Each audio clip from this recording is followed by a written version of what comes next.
lecture. Verses coming daily under pressure. Working on applying the scheme. The true style trademark is at the edge of your dreams. I'm talking one shot for the kill. The piece cut free. Substrate dropping the kills. I'm talking taking over pieces and shares of all sky high. Check the movement is here. Yeah. It's one shot. Now the future is yours. Go.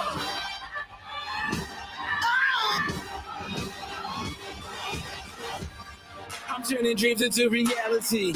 In the lab with the formula and chemistry. The memories spark and motivate and make the industry shake. We put the balls in the place. I'm talking one chance at best. Yes, hitting pitches for the culture, keep the brushes fresh. Flip the drummer, but the drummer passion never rests. It's one shot. Now the future is yours. Go. Ladies and gentlemen, please welcome to the stage today's Master of Ceremonies, Fox Sports host, Rob Stone. You may be seated. Thank you. Thank you so much. Thank you. Please be seated. I don't want to delay this any longer than we have. I had the honor back in 2009 to host this event. And when it was done, they promptly applied locks to the door and shut it down in Oneonta, New York. So Frisco, you're on the clock. You just notice I have a track record.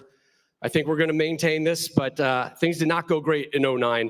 I appreciate 15 years later, you guys bringing me back to the National Soccer Hall of Fame here in beautiful Frisco, Texas. So good afternoon to everybody here and welcome, yes, to Frisco, Texas, and this, the home of so much great U.S. soccer history here. And as we get ready for the 2025 National Soccer Hall of Fame induction ceremony, I want to give you a quick rundown of where we are right now in case you all missed last night and what is to come. Mary Harvey has told Julie Foudy this is a roast. You are aware of that, Fouds, right? This is a roast. It is on. The Raimondo clan. Where are you, Raimondo people? Yeah. See, like, this is a lawyer thing. Like, I know how they're going to respond when I say the Raimondo family. They've got a barbecue to get to a little bit later today. I know they're kind of juiced up about that. Table 19 is running a little low on Shiner Box. We'll take care of that. Give me a second. Don't rush me. Carly Lloyd, the beautiful Carly Lloyd. She has already broken into somebody's office to take care of young Harper, who might be in like dream sleep mode right now. You have no idea what's going to happen. We have an injury report. We actually have a Hall of Fame injury report, which is about to happen. Mark Abbott, by the way, for those who don't know, has been the stealth MVP the last 24 hours. And of all the people who you're going to hear from today, the one you least expected to bring props, brought props. Mark Abbott has props to come. I am fired up about that. And Chris Armas. Where's Chris? Where's Chris over there? How's mom doing? Is mom hanging in there? Has she cried yet? We're good so far, Mrs. Armas? So far, so good. I saw Mrs. Armas yesterday, and she promptly blamed me for Chris's knee injury, which prevented him from going to the 2002 World Cup. So much love from the Armas family over there as we get things going. All right, so we want to say welcome to all of our honorees, their guests, the returning members of the Hall of Fame, which we will honor in a moment. All of you at every level, whether it's FC Dallas, Major League Soccer, the U.S. Soccer Federation, and the National Soccer Hall of Fame. Those of you here today as supporters of the beautiful game that we all love, that we all cherish, and means so much to us. And for all of those who are tuned in and watching this live across the country. Before we get to opening remarks, we have a couple of significant adjustments that we want to note for the crowd here. Number one, we have a postponement already. We are postponing the presentation of the Colin Joes Media Award to the great Bob Lee. That is until the 2026 induction ceremony next year. On Tuesday, Bob shared with us he's headed to the IR. Now, Bob is going on the injured list. It was originally it was diagnosed as an undisclosed lower body injury, preventing him from traveling. In the spirit of Bob, who is like the journalist's journalist, we had to dig, right? And as part of the media award, and we have some sources. A knee injury has sidelined the general, so he is unable to make it. Quick shout out to our friend Bob, who's hanging out in Key West right now. He's probably got like some tropical shirt on. Nothing has been shaved up here. It's always 5 o'clock somewhere in Bob's world right now. Bob, we miss you. Can't wait to see you next year here in Frisco. The other change today in our running order, this is awesome, by the way. Chris Armas, we got to get things going here, right, Chris? We got to hustle things. Chris is going to go in first into this 2025 class because he's got to get his tail to DFW to get himself to the nation's capital so he can coach the Colorado Rapids against DC United tonight. Not bad, huh? Great to have you here, Chris. All right, so with that in mind, and we know we're on the clock. Everybody's on the clock. Commissioner Garber, you are on the clock already. Be prepared that a clock is prepared for you when you get up here. But we want to make sure Chris can get this flight. We want to make sure he can get to his team. So let's welcome, before we get to Chris, the 2018 National Soccer Hall of Famer and the president of U.S. Soccer, Madam President Cindy Parlow-Cone, to the stage for some opening remarks.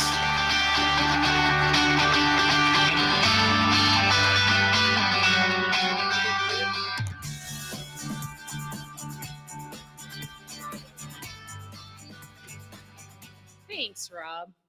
Hello, everyone. It is such a pleasure and an honor to welcome you all here to celebrate the induction of an exceptional group into the National Soccer Hall of Fame. Before we get started, I'd like to thank FC Dallas, Clark, and Dan, and the entire Hunt family for once again providing us with this wonderful venue and their continued support of American soccer.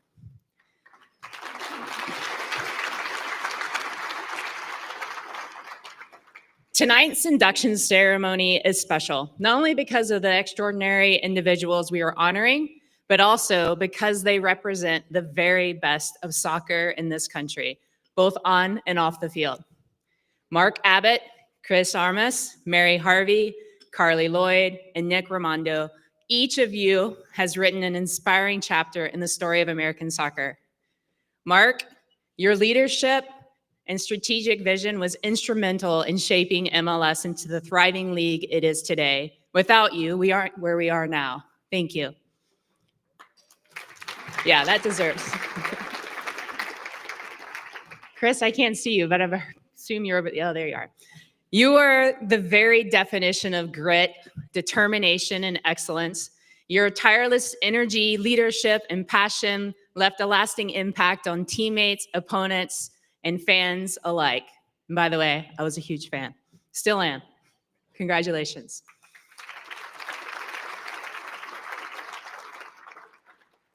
Carly, what a freaking legend, man. World Cup victories, Olympic gold medals, goals from half field in the World Cup final, you know, just the normal thing that all of us players that are here have already done before you. But seriously, congratulations. You continue to lead both on and off the field.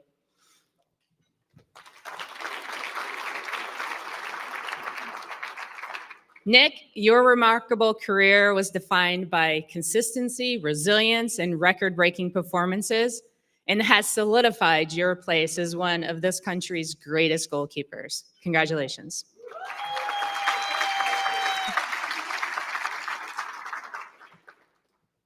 And last but certainly not least, my friend Harv.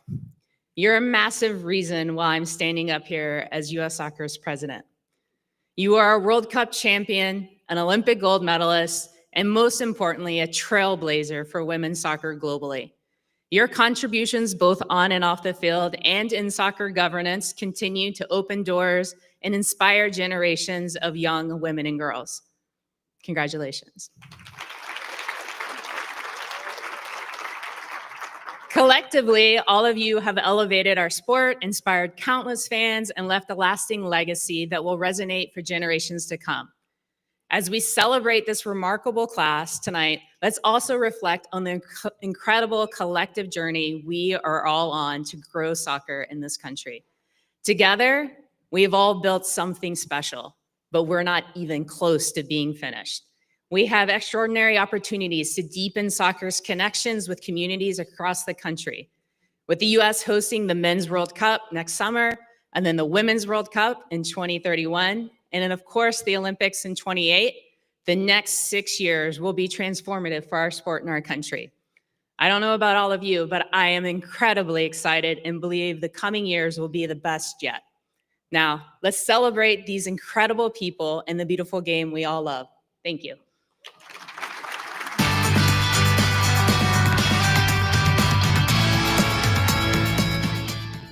Thank you, CP. I had to lower the microphone. You're done. The Hunt family, man, there are a couple families in American soccer that have saved and salvaged and built up this sport, and the Hunt family is one of them. They have been leaders in the development of not only teams and leagues, but obviously we're in one right now, facilities, including some of Major League Soccer's first soccer-specific stadiums in Columbus, Ohio, and right here in Frisco, Texas. The previous round of renovations here in Frisco created this, the home of the National Soccer Hall of Fame, and the Hunts have again called in the heavy equipment. It's what they do, by the way. They're really good at it. As Toyota Stadium, as I'm sure you've seen just outside that door, has begun another round of upgrades. Please welcome our host, FC Dallas Chairman and CEO Clark Hunt, and FC Dallas President Dan Hunt.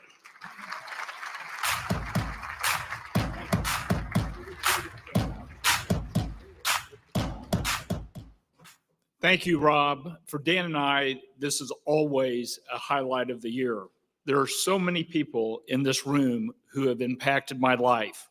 From my days of playing youth soccer to competing in high school and college, to our professional endeavors in Major League Soccer and bringing the World Cup to the United States. This room is full of individuals who have shaped the game of soccer and in many ways helped shape my life. Every time I attend one of these ceremonies, I think about our dad. He would be so proud of how far soccer has come in the United States, and he would also be thrilled that the National Soccer Hall of Fame is right here in Frisco, Texas. The Hall of Fame class of 2025 is truly a class of champions. This is a remarkable group of players, Mary, Carly, Chris, and Nick. In this group of 4 players, there are 9 championships at the highest level, 3 FIFA World Cup titles, 3 Olympic gold medals, and 3 MLS Cups. And finally, Mark, who helped establish Major League Soccer and grow the game to where it is today. Mark, it has been such a treat for me to get to work with you for the past 30 years. Let's give them all another round of applause.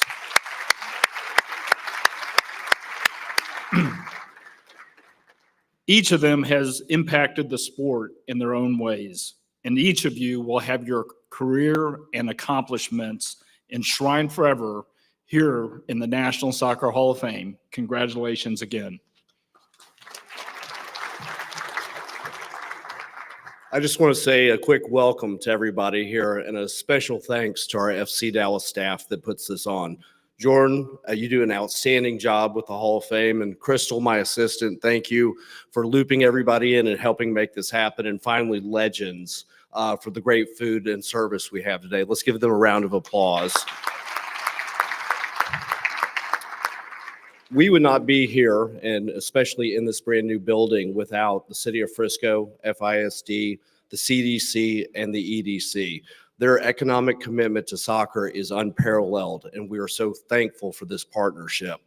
Congratulations to Roger Alloway and Bob Lee. Let's give them a round of applause.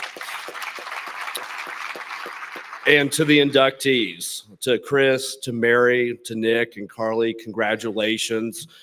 Chris and Nick, I'm not going to lie, I spent a lot of time cheering against you guys over the years, but I'm so happy. I've admired the way you played the game and been a big fan. And Mary, you truly are an OG.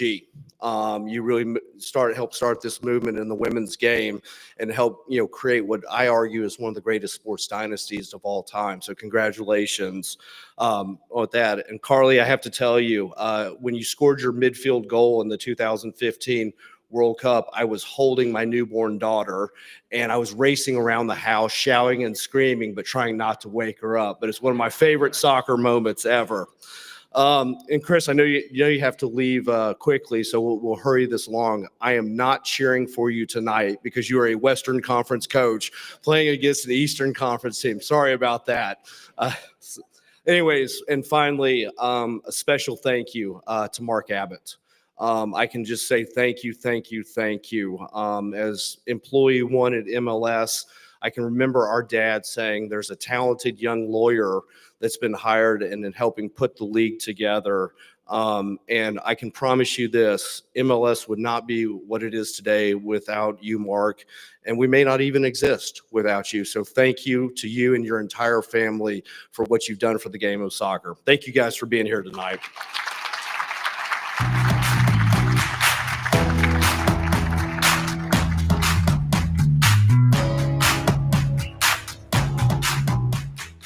Dan and Clark, on behalf of American soccer fans everywhere, thank you. You guys may not get it enough, but what you, your family have continued to do for this sport in this country absolutely needs to be recognized probably more often. So this is legit, man. Thank you, both of you guys.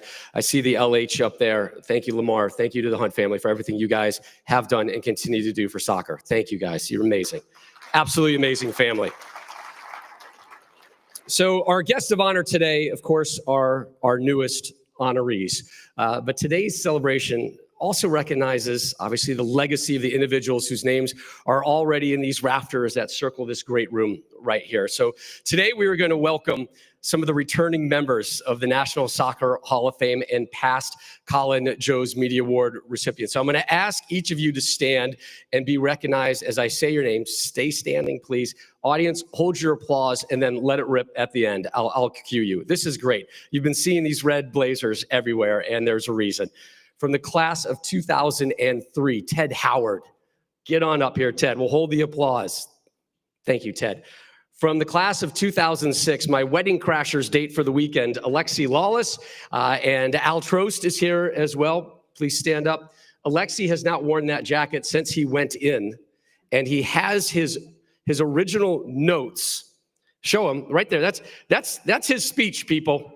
It's not even a full piece of paper. It's not even like the piece of paper you get by your bedstand. And all it is just like names, family, and that was it. It must have been a hell of a speech. From 2007, she's the best, Julie Foudy. Get on up, Jules. Right next to Julie from the 2008 class, one of the best damn coaches this sport in this country has ever seen, and damn straight he's wearing a North Carolina hat. Anson Dorrance is here. From the class of 2016, the commissioner, Don Garber. Get on up, Don. Love it. From the class of 2017, folks, the good doctor, Dr. Joe Macknick. Yes. Oh my, the smile I get when I see Dr. Joe in the house. From the 2018 class, the great CP, Cindy Parlow Cone.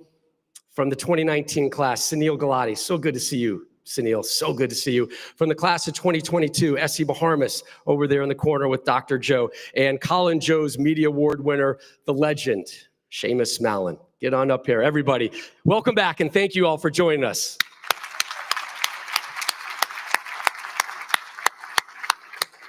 All right, sit down. It's not about you today, okay? You've had your moment. Since last year's induction ceremony, the Hall of Fame family, though, has lost 4 legends that contributed their time and their talents to growing the game here in the United States.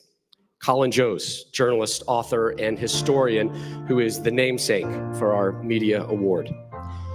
Dennis Long, the president of Anheuser-Busch that developed the beer maker's global support for soccer.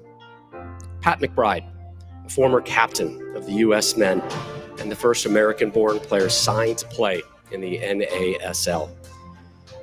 And Hank Steinbrecher, Secretary General of U.S. Soccer, who was here throughout the tremendous growth of this sport and 2 domestic World Cups back in the 1990s. We take a moment to reflect on their legacy.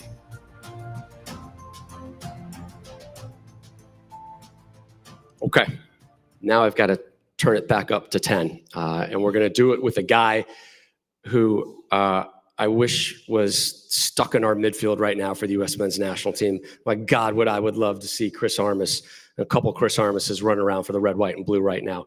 He is our first inductee. He is Chris Armas. He was a first choice selection on the team sheet for 2 Hall of Fame managers throughout their career. From his position there deep in the midfield, messing things up for the opposition, he provided cover for legends of the game with that tremendous Long Island, that strong island blue-collar work ethic, tracking opposing number 10s, starting his team's attack, making things miserable for the opposition, and so enjoyable if you're a U.S. fan. For Hall of Famer Bruce Arena's U.S. men's national team from 2000 to 2002, Chris Armas played more games and more minutes in World Cup qualifiers and Gold Cups than anyone. Even though Chris eventually missed that World Cup due to me. Again, I'm sorry about that, Chris. I'm sorry about that, Mrs. Armas, who is nodding her head at me right now. Missed that World Cup due to injury. During that era, he was the best of the best in the U.S. player pool as the team laid the groundwork for that historic run in Korea and Japan. With the Chicago Fire, where he played for another Hall of Famer, the great Bob Bradley, Chris was in elite form for nearly a decade. Starting, man, you remember how you guys started? The Chicago Fire, I don't know if enough people remember it. Team's expansion year, first year in Major League Soccer, 1998.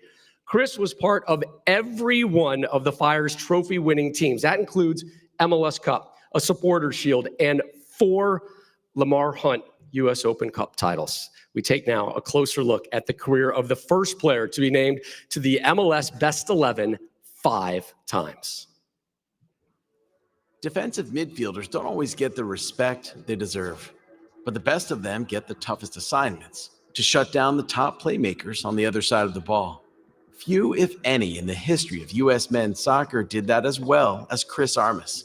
From the streets of the Bronx to the top of Major League Soccer, the journey of Chris Armas is a story of grit, determination, and a true love of the game. Born in New York City, Armas took to soccer right away, playing pickup games in Brentwood and in the hallway at home against his brother. At St. Anthony's High School, Armas earned a reputation for an endless work ethic. At the college level at Adelphi University, Armas netted 17 goals and added 15 assists, earning All-American honors in his senior year.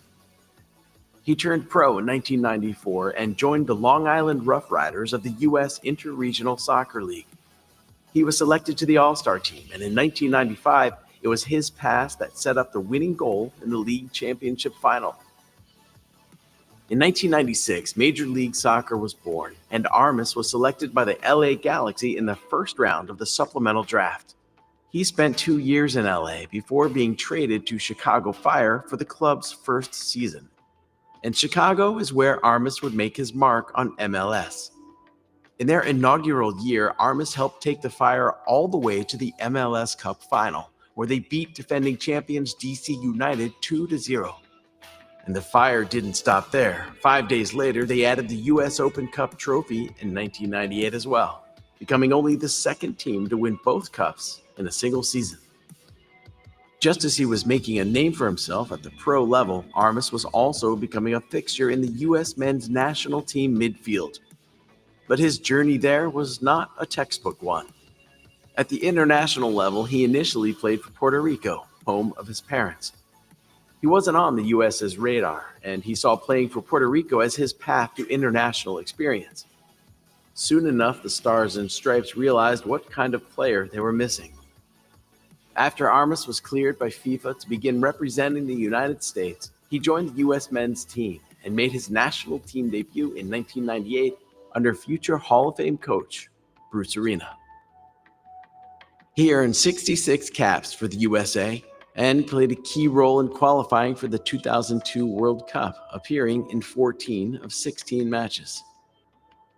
A knee injury suffered in the team's first warm-up match would keep him on the sidelines and out of World Cup play. But as he always did, Armas fought his way through the disappointment and used it as fuel to become even better. In 2003, he was voted the MLS Comeback Player of the Year, leading Chicago Fire to another U.S. Open Cup trophy, along with the MLS Supporters Shield. Over the course of his 12-year MLS career, Armas played in 264 games. He was named to the league's Best 11 in 4 consecutive seasons and added a 5th selection in 2003. He was a 5-time MLS All-Star, won 4 total U.S. Open Cups, an MLS Supporters Shield, and was named U.S. Soccer Men's Athlete of the Year in 2000. After retiring in 2007, Armas returned to St. Anthony's High School to coach youth soccer and was the head coach of the Adelphi University women's soccer team from 2011 to 2015. In 2018, Armas was named head coach of the New York Red Bulls and led the team to the MLS Supporters Shield. He has also coached at the highest level for Toronto FC and is currently the head coach of the Colorado Rapids.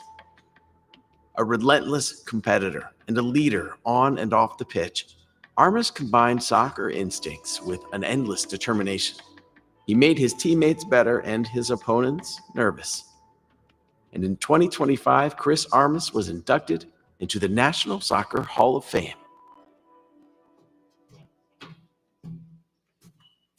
As an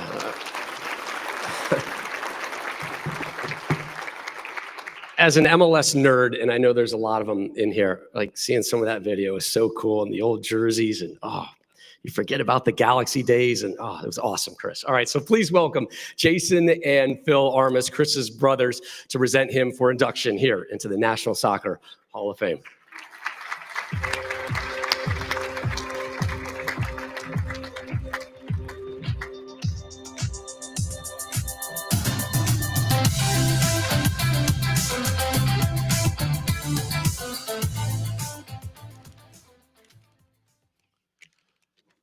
Wow, how do you follow that? That was very cool.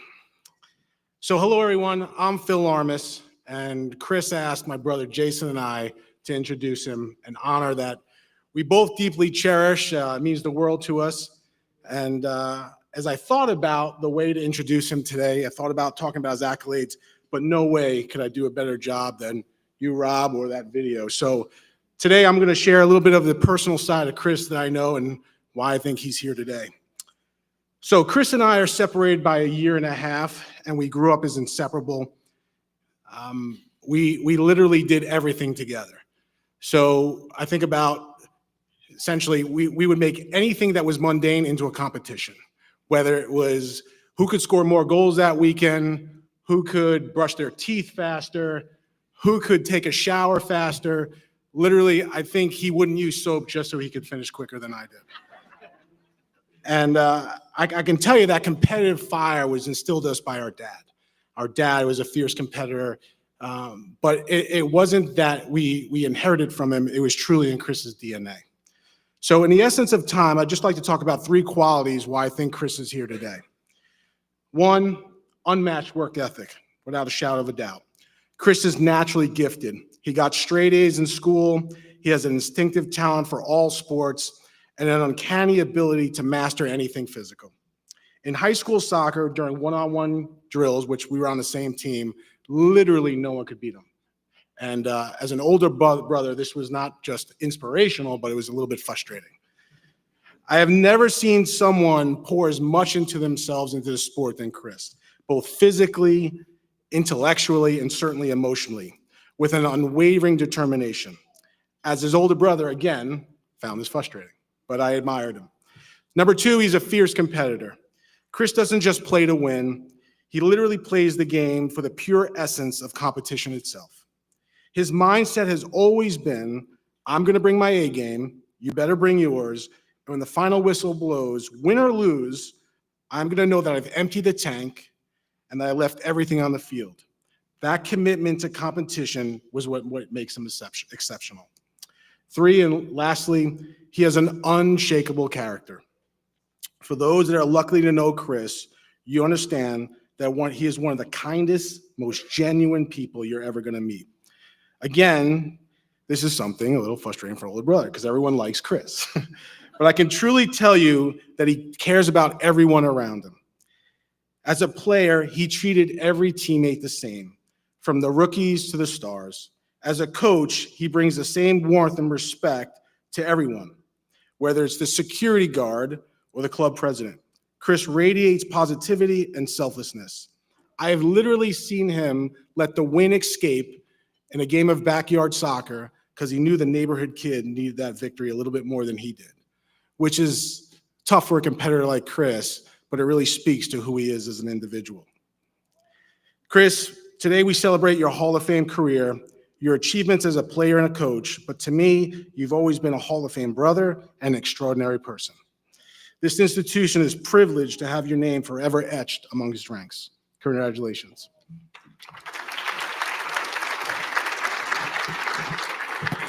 All right, Phil left me a minute and a half, so here goes.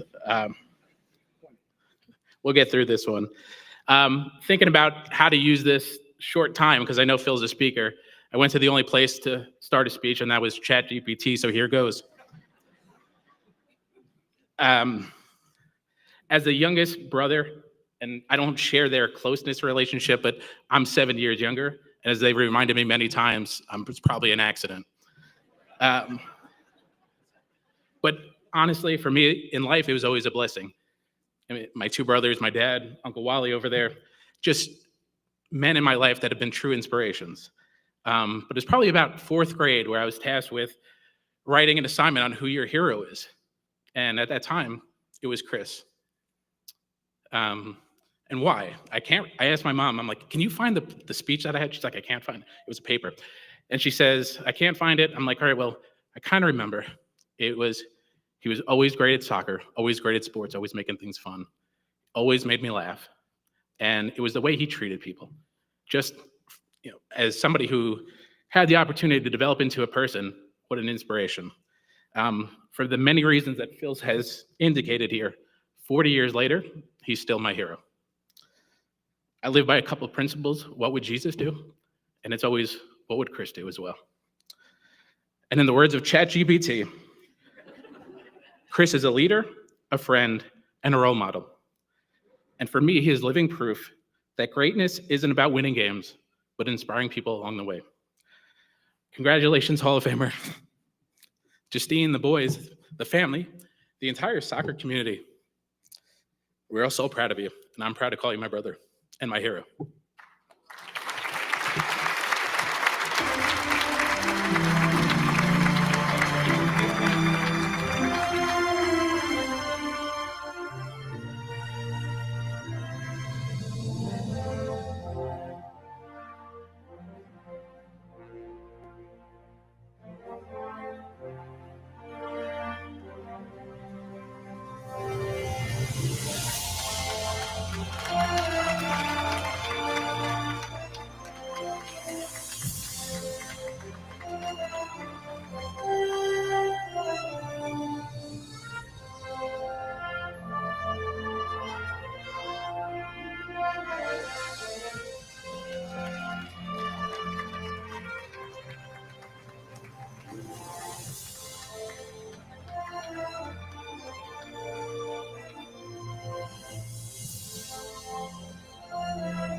Here we go.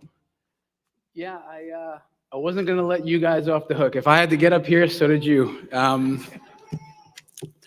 Listen, I have to get something out of the way first. Those of you who last night were at that event got the email a few months ago, boots and jeans as the suggested attire for last night.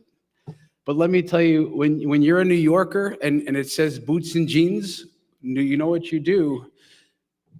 You figure out which jeans you're gonna wear and where you're gonna get some cowboy boots. And if there's line dancing or two-stepping, you're in.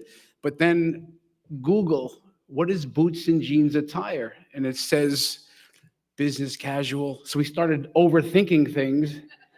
Hold on a second. The New Yorkers, Armis family, is gonna show up in boots and jeans, ready to rock, and everyone's in business casual. We weren't sure if we got it right or wrong. My mother had it planned, so excited, and then my wife talked her out of the boots and jeans. And my father, who's passed away 3 years ago, not anyone in this room would have convinced him he wasn't showing up in his one pair of jeans from 1986. He actually had a pair of boots he never wore in his closet. He would have wore it. And probably a Chris Armis soccer t-shirt from soccer camp that I did at one stage, because he wore it all the time. Ladies and gentlemen, I'm, obviously so honored, but when I've really thought hard about it and cut through it all, I'm standing up here because of my parents.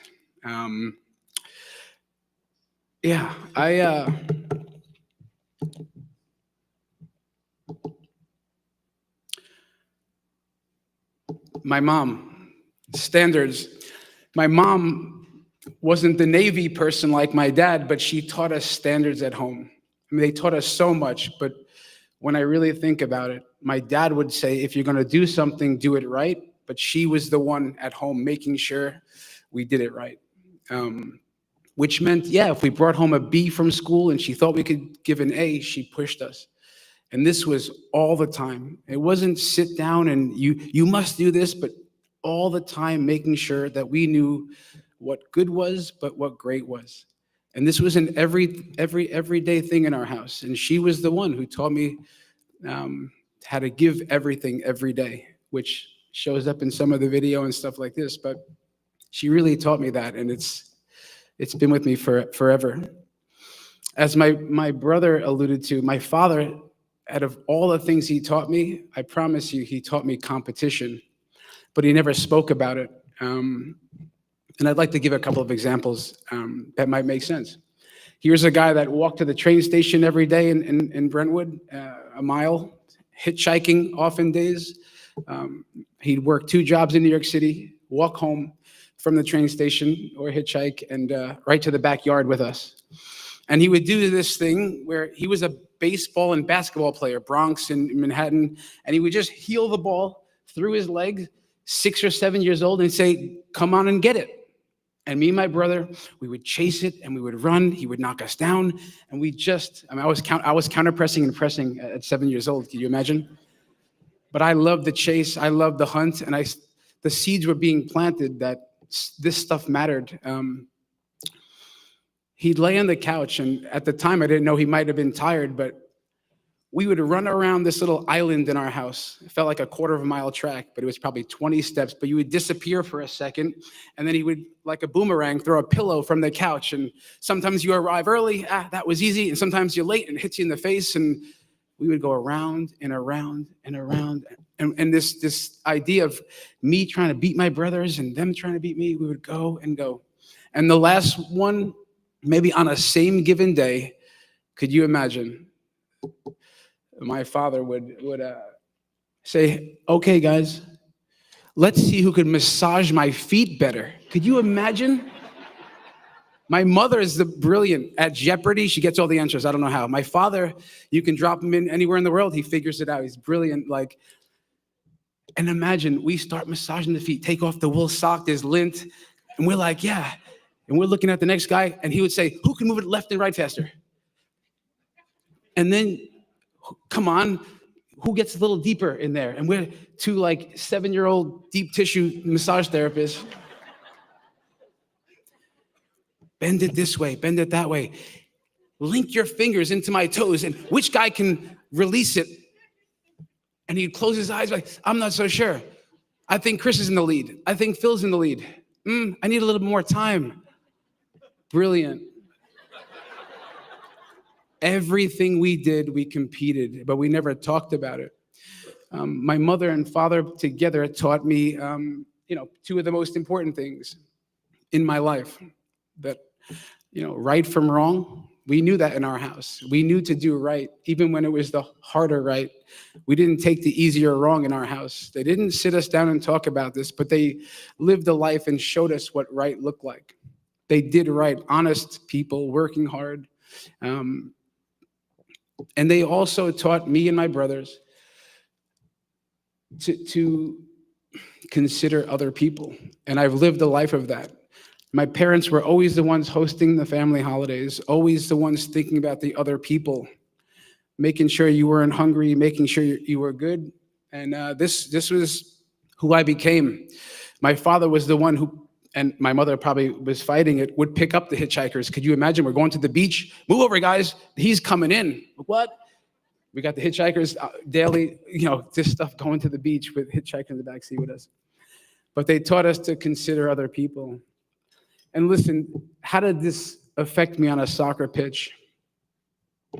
I was the team guy. I'm uncomfortable with a lot of the attention today, but I'm not afraid to say I was a team first guy. I considered my teammates. I didn't care who scored. I'll give the extra pass for the tap-in. I don't care. I checked in with my teammates when they were injured. I thought about the next guy. I did right on the pitch. I didn't always win, but I tried to play with integrity. I was wired with goodness, and this followed me on the pitch. You put in honest performances, but I didn't cheat. I didn't feel good about this stuff. I tried to play the right way. Standards that my mother taught me on the pitch, I worked my very last training session to try to get better, to never accept good. I tried to be great. I was chasing excellence on that soccer field from day one. I didn't always get there, but I promise you, this is how I learned to be the best that I could be for an entire career, knowing that I'm looking up at Zidane and some of the greatest, trying to just be like some of them, stealing from some of these guys. I can tell you that there wasn't a competition or a game that I wouldn't have literally killed myself trying to win. And that made me just a really competitive guy. I could accept losing, but people say, do you love to win or hate to lose?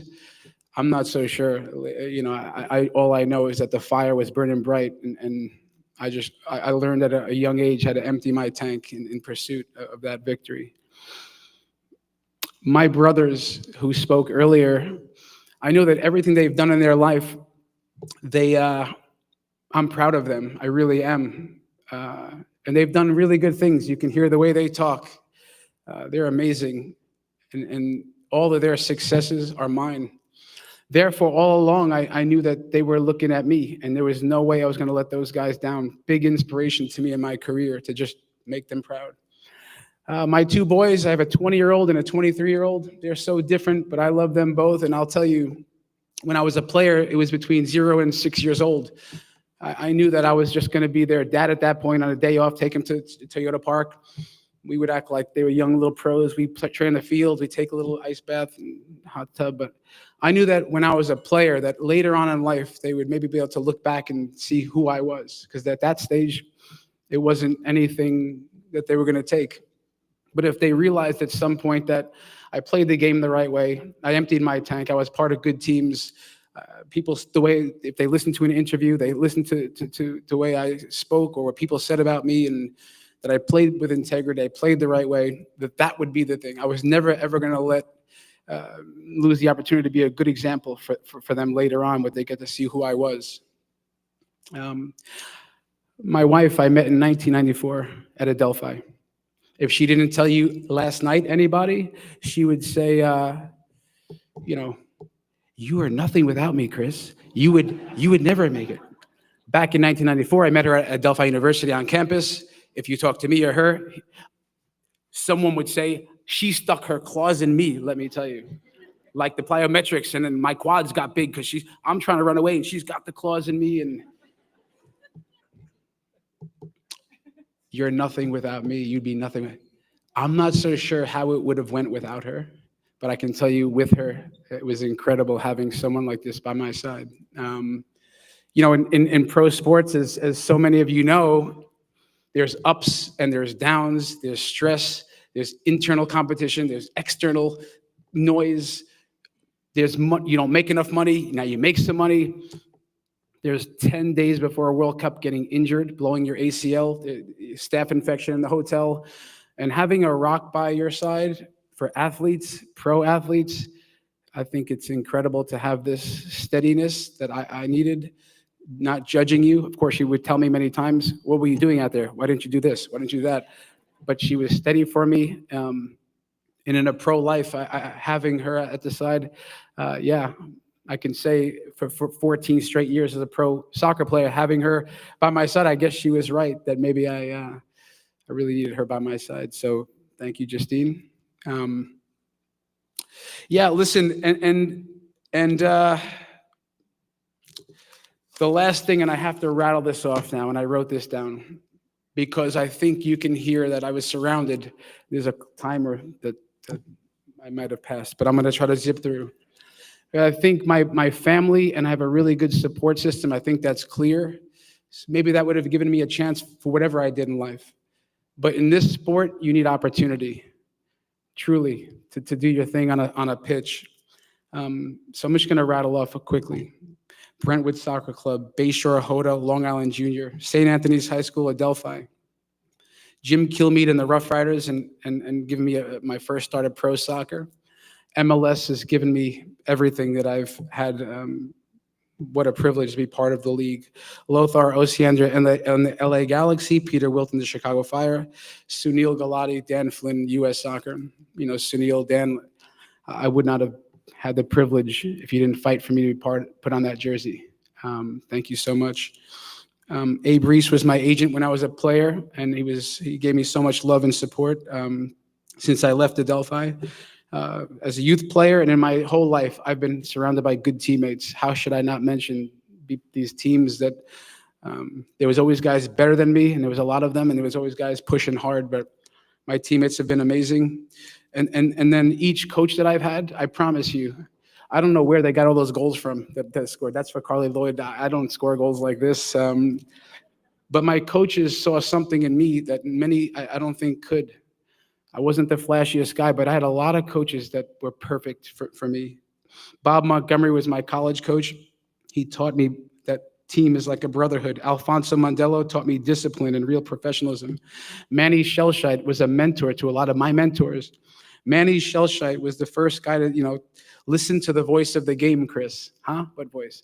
But this is really interesting things he taught me to make the ball smart, make it curve this way, curve that way. He was such an interesting person. Can you see the beauty, Chris? Two guys getting on the same page, and this way that the game could be so beautiful. Bob Bradley had it all for me. I try to coach like him. I want to be like Bob. He taught me all the little things, that 1% better at everything. Bob Bradley was the detail guy. Dave Sarakin married it all together, but why should you not be able to do this with joy and culture? And Dave taught me that. Bruce Arena gave me the greatest gift to put on that jersey. I swear if I wore that thing one time, that was going to be enough. And to have pride in when you put that jersey on. Bruce taught us that, and we would have ran to the wall for it all. To the Hall of Fame, I promise you, that if I was even in a conversation year after year, I don't care if I was ever going to get in. I love that I was even considered for this honor. And to the fellow inductees, Nick, Carly, Mary, and Mark, I'm truly honored to be in this class with all of you. Thank you so much.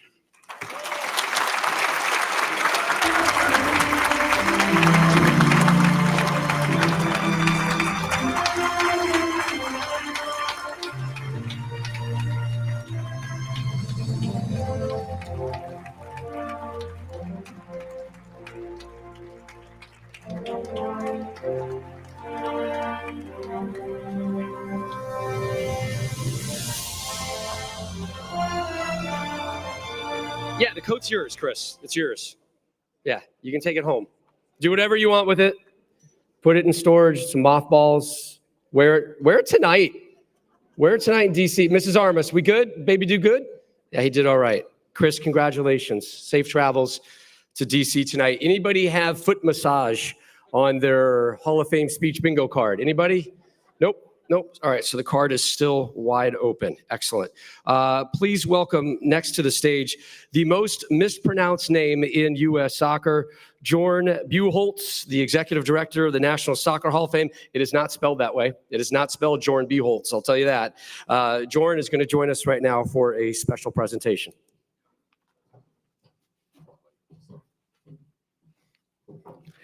He does have a point. Thank you, everybody, again for being here. Before we continue today's celebration of this year's extraordinary inductees, I'd like to take a moment to recognize someone whose name is not on the ballot, but who has shaped this Hall of Fame in immeasurable ways. Roger Alloway has been a fixture in the world of American soccer history for decades. As an author, a researcher, a historian, Roger has helped preserve the legacy of our sport with extraordinary care and passion. His writing has given life to stories that might otherwise have been forgotten. But what many people may not know is that for 25 years as a volunteer, Roger has also served as the guardian of our Hall of Fame eligibility process. Quietly, behind the scenes, Roger has maintained the records, managed the lists, and made sure that every single person who appears on a ballot truly belongs there. And he's done it with remarkable dedication. For years, Roger kept the Hall of Fame eligibility list on a computer that's never once been connected to the internet. No Wi-Fi, no cloud backups, no shared drives, and no need for a firewall, because Roger was the firewall. It was old school, meticulous, and absolutely reliable, just like Roger. This year, the 2025 induction cycle marks Roger's final one in that role. He's officially passing the torch, though we suspect he'll still be quietly fact-checking us from afar. Roger, on behalf of all of us, the staff, the inductees, the historians, and the fans, thank you for your decades of service, for your relentless pursuit of accuracy, for preserving the soul of this game. We are honored to present you with this award today in recognition of everything you've done and everything you've meant to the National Soccer Hall of Fame. Please come up here, sir.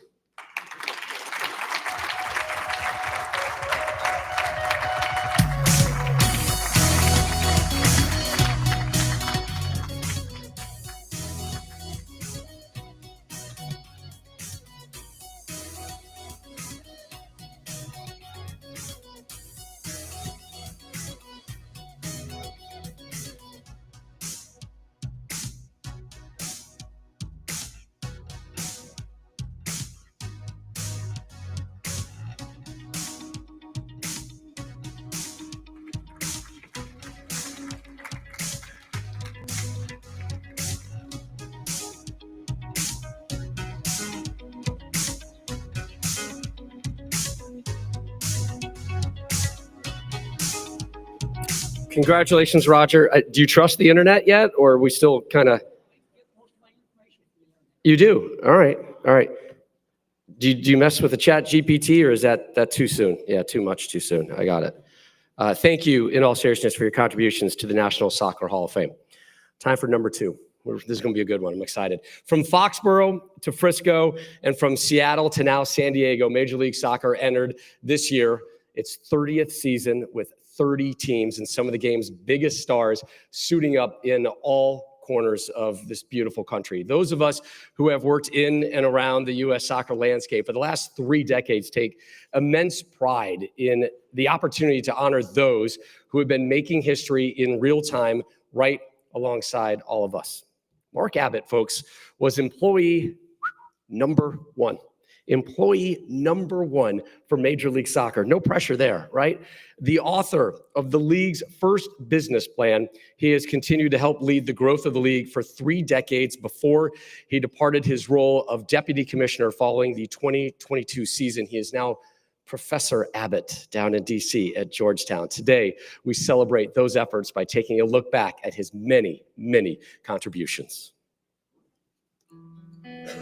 When Major League Soccer launched in 1996, it did so with 10 new clubs, some big dreams, and a vision for where soccer in this country could go. Employee number one of this fledgling new league was an attorney working out of a fire closet in an office building in Los Angeles. That employee was Mark Abbott, and the MLS of today might not be what it is without his hard work and dedication. Even as a child, soccer was in Abbott's blood. His father, Fred, an Englishman, had moved the family to suburban Minneapolis. Partly due to his English accent, local officials asked Fred to start a youth soccer program. One of the first to sign up was his 10-year-old son, Mark. But while Mark Abbott loved soccer like his father, his legacy would be built on the business side of the pitch. Abbott earned an undergraduate degree at Georgetown University and followed that with a law degree from the University of California at Berkeley. And by 1992, he was working at a law firm in Century City, California. It was there Abbott crossed paths with National Soccer Hall of Famer Alan Rothenberg. Rothenberg was president of U.S. Soccer and was chairing the 1994 FIFA World Cup Organizing Committee. To follow through on a key element of the bid to host the World Cup, the United States would have to create something the country hadn't seen in over a decade, a first division men's soccer league. Abbott overheard Rothenberg talking about what it was going to take to build this new league and jumped at the chance to help make it happen. Mark Abbott's fingerprints were all over the business plan that would eventually become Major League Soccer. And after a few minor bumps in the road, MLS launched in 1996. It was an uphill battle, to say the least. A lot of American kids played soccer, but the sport wasn't an easy sell to a country raised on football, basketball, and baseball. Against the odds, and with Mark Abbott's steady hand, MLS grew. His belief in the beautiful game and in the league itself helped MLS succeed where previous leagues had failed. New stadiums were built, specifically for MLS. Fans started to fill them, and over the course of 25 years, the vision that Rothenberg and Abbott shared became a reality. MLS brought on Don Garber to be league commissioner. He and Abbott, alongside early investors like Philip Anschutz, Robert Kraft, and Lamar Hunt, guided the league through difficult times in the early 2000s, steering the league away from financial collapse and towards long-term success. When Abbott stepped away from Major League Soccer in 2022, what he left behind was a league that continues to grow and thrive, with 3 times the number of teams as there were in that inaugural season. And soccer, once an afterthought, is now a major player in American pro sports, none of which would have been possible without Mark Abbott, a true builder in every sense of the word. And in 2025, Mark Abbott was inducted into the National Soccer Hall of Fame.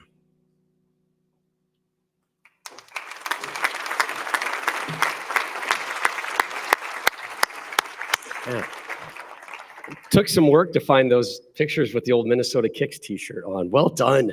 Well done, family. Please welcome National Soccer Hall of Famer Don Garber, the commissioner of Major League Soccer, to present Mark for induction into the National Soccer Hall of Fame.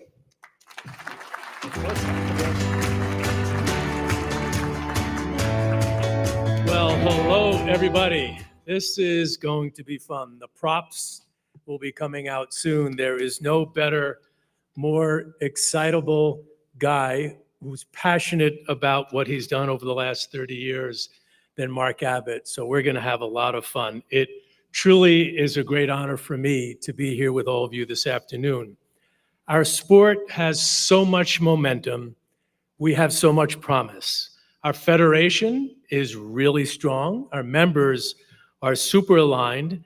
There is enormous optimism about our national teams, and the pro game on both the men's and women's side is growing at all levels.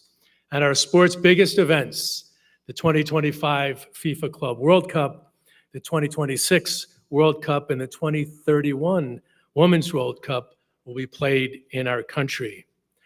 But I, like many of you, have always believed that you truly can't celebrate a great future without honoring the past. And this National Soccer Hall of Fame is where the soul of American soccer lives. It tells the story of all of our dreamers and of the doers, those who've helped shape the game and shape the game that we all love. The players and coaches, those who are going to be honored here today, and those that are embraced in these halls, those who've had inspired us, those builders and leaders who have laid the groundwork for the sport's growth and for our success. I want to thank Clark and Dan for everything that they and their family have done to respect the history of the game and helping to bring our past to life while providing a beacon for the future of the game with this terrific facility. I know Lamar and Norma would be really proud.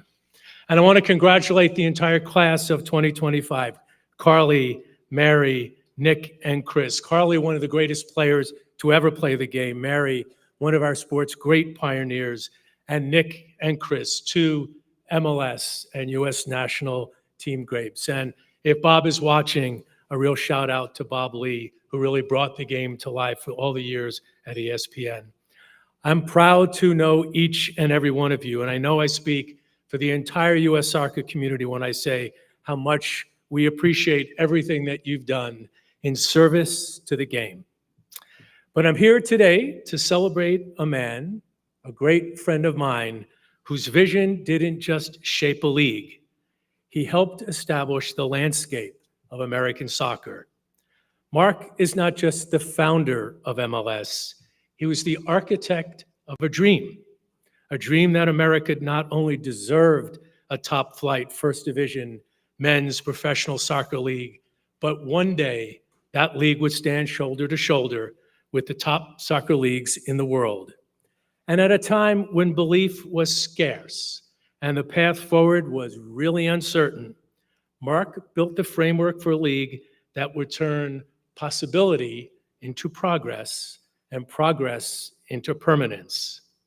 As you saw in the video back in the 1990s, when the US was preparing to host the World Cup, FIFA required a promise, a commitment that we would establish a top-flight men's professional league. And that promise became a plan, and Mark Abbott, under the guidance of Alan Rothenberg, was the man who wrote that plan. Mark's impact on Major League Soccer is profound, and it's deeply foundational. As our first employee, he not only wrote the original business plan, giving structure to an idea that many people doubted would ever survive. His work laid the groundwork for everything that followed for the past 30 years. For more than 30 years, Mark played a central role in nearly every milestone in our history, from the launching of the league in '96 to leading to our restructuring during our earliest years and to managing expansion that brought the league to new cities and to new communities. Mark was instrumental in driving the soccer-specific stadium movement, ensuring that all of our clubs, like the facility here, had a permanent home and had a place to show long-term viability, cathedrals for the sport where we truly could honor the game. He created a legal and structural framework that governed team ownership and player contracts that were essential for a new league in a very, very uncertain market. That plan, that model, became required reading for almost every sports business or sports law class. It's hard to imagine that one person could have such a lasting impact on a professional sports league. But he not only helped build the foundation for the league, but his tireless devotion to the game also helped spur the growth of the sport overall here in our country. And most of all, as you'll see when he gets up here to speak, Mark is a man of deep commitment, deep conviction to simply being good, to doing what's right. He's kind, he's thoughtful, his work ethic is unmatched. He brought patience and conviction to every challenge. His reputation for integrity is defining. His respect and humility that he has in every relationship is something that everybody who knows Mark knows that it is his true beacon. As fate would have had it, the year I joined MLS in 1999 was the year that Mark stepped away from the league. The first call that I made was to introduce myself to Mark and ask him, please, to beg him actually, to come back to New York and help finish what he started. It was a turning point for MLS. The league was at a crossroads, and I needed a smart and trusted partner, someone with an unwavering belief in the league's future. Mark returned, not for the spotlight, but for the mission. And together with a group of dedicated staff, many of our founding employees are here today, along with a great committed ownership group like the Hunt family and terrific trusted partners. He helped guide MLS and during some of the most crucial years in our history, setting the stage for the growth and stability that we see today, with 30 teams, world-class stadiums, global stars, and fans packing venues throughout North America. 30 years of Mark Abbott, in essence, guiding the ship. Mark and I traveled the world together. We met with every potential investor, some like Clark and Dan that now own their teams for many, many decades. We lobbied cities and states to help support the development of soccer-specific stadiums. We started a soccer marketing company that for over 2 decades has raised the commercial value of the sport for the entire soccer ecosystem. And we built a staff that started with dozens that today has several hundred. We navigated the financial crisis, 9/11, the pandemic. We talked often about the importance of player development, of having programs to have our players continue their careers working for the league and for our clubs. Guys like Kenny Cooper, guys like Chris and Nick and Alexi. It is one of the most important things that I think MLS has done to support the game here in the United States. We talk politics, we talk literature, we talk history, we talk music, we talk sports, but mostly we talked about family. The family that we missed so deeply due to our commitment to growing the league. I know Mark will talk shortly about his wife, Marita, and his children, Madeline and Nick, his mom, and certainly about his dad. He has a deep commitment and a heartfelt love for his family, something that I always admired about you, Mark. Mark never sought the spotlight. He truly defines the expression, run silent and run deep. But the stadiums that we see, the teams that we cheer for, the league that so many of us proudly call our own, none of it exists without you, Mark. It truly is an honor to stand here today and induct my friend, my colleague, and truly one of the most influential figures in the history of the modern game here in our country, Mark Abbott, into the National Soccer Hall of Fame. Congratulations, Mark.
So, thank you, Don.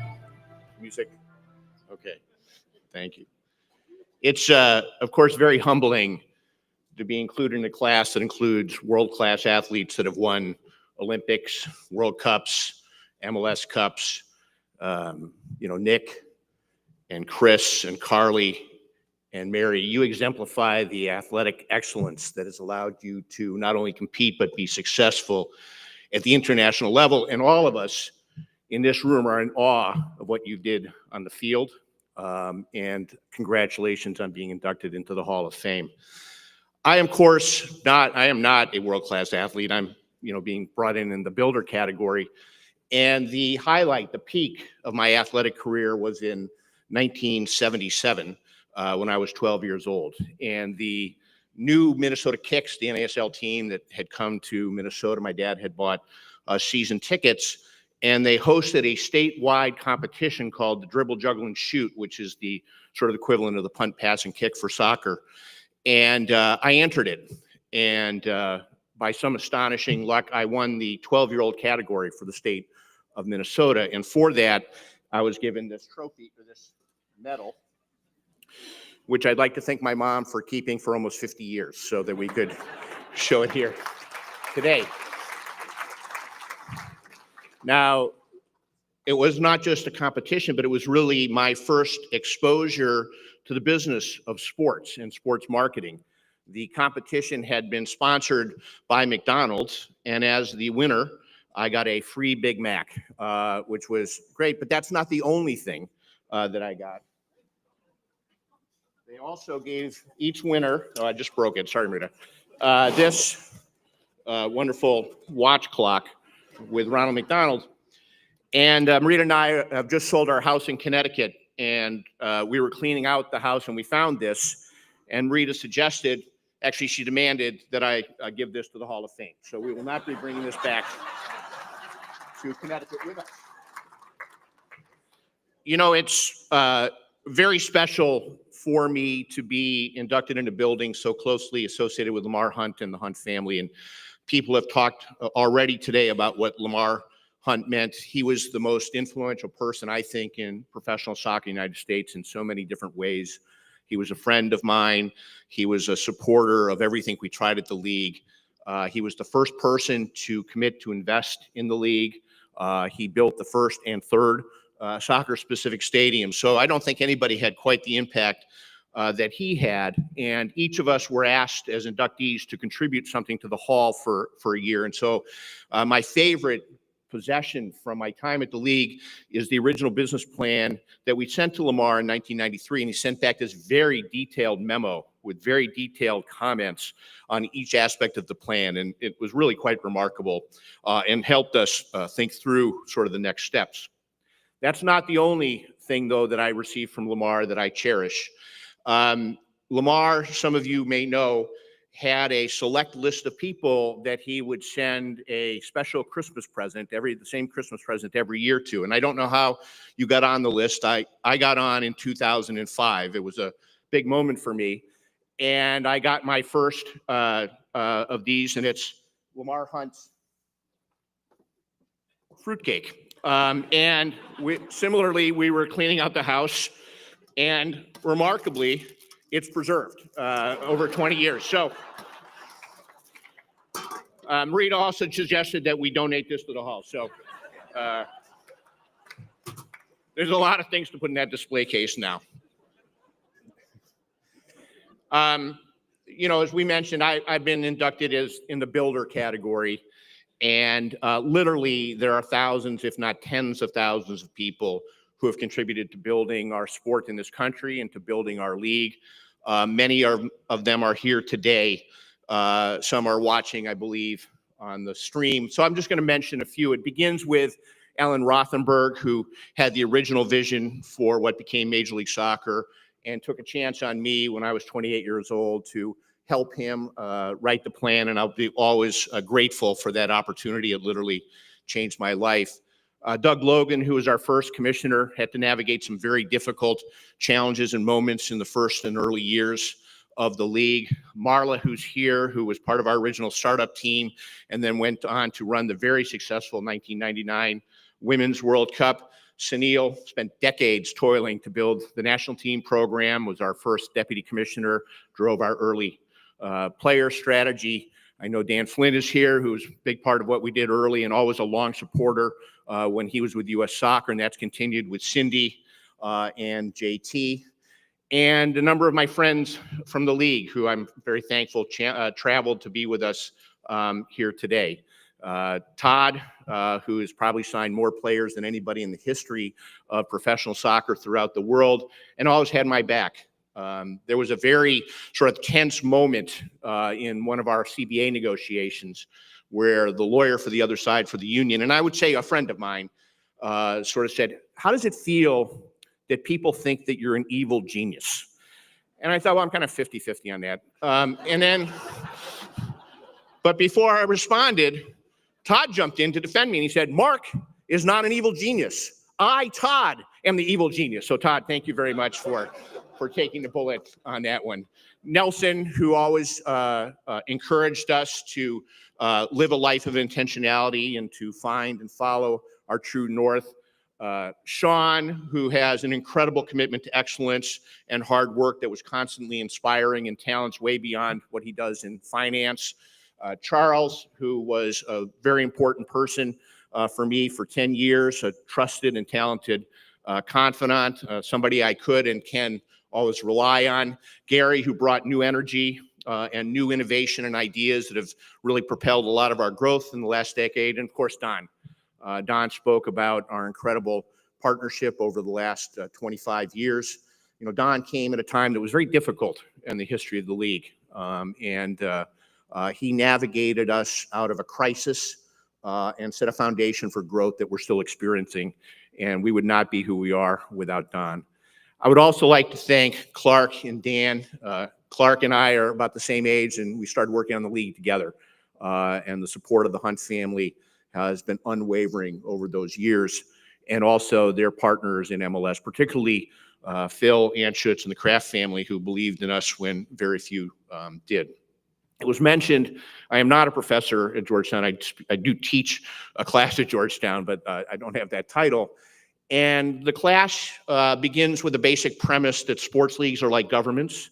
And through understanding how sports leagues operate and how they're governed, students can better understand political theory and some of the fundamental political questions that any society needs to answer. And we begin every class and every course, every semester, and I say, there's one basic question that every professional sports league, and I use MLS as an example, needs to answer. And indeed, every society needs to answer. And that question is, what do we do together and what do we do apart? When can the majority curtail the rights of individuals? In a pluralistic society, how do we manage different conceptions of morality and the good life? When are we entitled to the fruits of our labor, and when do we share it with those that have helped us build a common prosperity? And unfortunately, the debates over those questions have led to our society now being polarized in a way that we haven't seen since the 1890s. And along with that rise in polarization has come a decline in the social institutions that used to allow us to meet our neighbors and to know people better than we do today. And unfortunately, we've become siloed, and to paraphrase from the famous book, we often are bowling alone. And I think sports has resisted this decline. I think we are perhaps the last and most vibrant institution that can allow us to get to know one another. I don't believe sports is a unifying force. In fact, at its best, I think sports divides us. But I do believe that it is an opportunity to talk to people and engage with them in ways that we might not otherwise do. And through that, we learn that they love their families, that they love their communities, and that they love their countries or their country. And often that love manifests itself in profoundly different ways. And sometimes it's so profound that we may not accept that it is actually love. But our only way forward is to continue to engage with those that we disagree. And it is through that we come to understand them. And I believe the most important role that sports can play in our society is to play that role, and particularly our sport and particularly our league. I've said a number of times that I have led the most blessed of lives.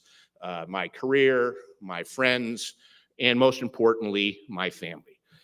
My father would love to have been here today. It would have been an amazing experience for him. He started, as it was talked about in the video, the youth program in our town. He got us season tickets for the Kicks. And when we launched the league, if any newspaper dare write a critical article about the league or about me, he would write a letter to both the editor and to the writer who had written the article. So that was a bit of embarrassing, but he believed deeply in what I was doing.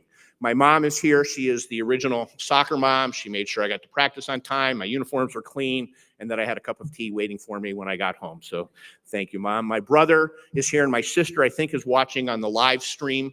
They were part of that original youth soccer boom in the 70s and early 80s. I have such fond memories of driving in our family station wagon to the various soccer fields where we had our games. We were usually lying down in the back. This is in an era before we realized that children should wear seatbelts when they're in cars. My children are here, Madeline and Nicholas, and Nicholas's girlfriend, Lauren. They have been on the journey all the way along. Madeline, I think, could get a PhD in sports business. She's listened to literally hundreds of conference calls about what we're doing here in the league, and probably heard more than she would care to acknowledge. And Nicholas has a knowledge of the league, its players, and key moments that I could never match. And of course, Marita. I met Marita at law school on our first date. After about 45 minutes, she said, "How is it that you know everything?" And this was not a compliment. And so thankfully, she looked through those flaws and chose to partner with me in our lives, in raising our family, and all that we've done over the last almost 40 years together. So thank you, Rita. I had a cool job, and I got to do a lot of really cool things. But the thing I think I always appreciated the most was the part of being part of a community of players, of referees, of journalists, of broadcasters, of team and league staff, of team owners, and of fans. And that community had a common objective of trying to make our league as successful as it could be. And I'm truly honored that this community and members of it selected me for induction into the Hall of Fame. And it's an honor I will always cherish. So thank you.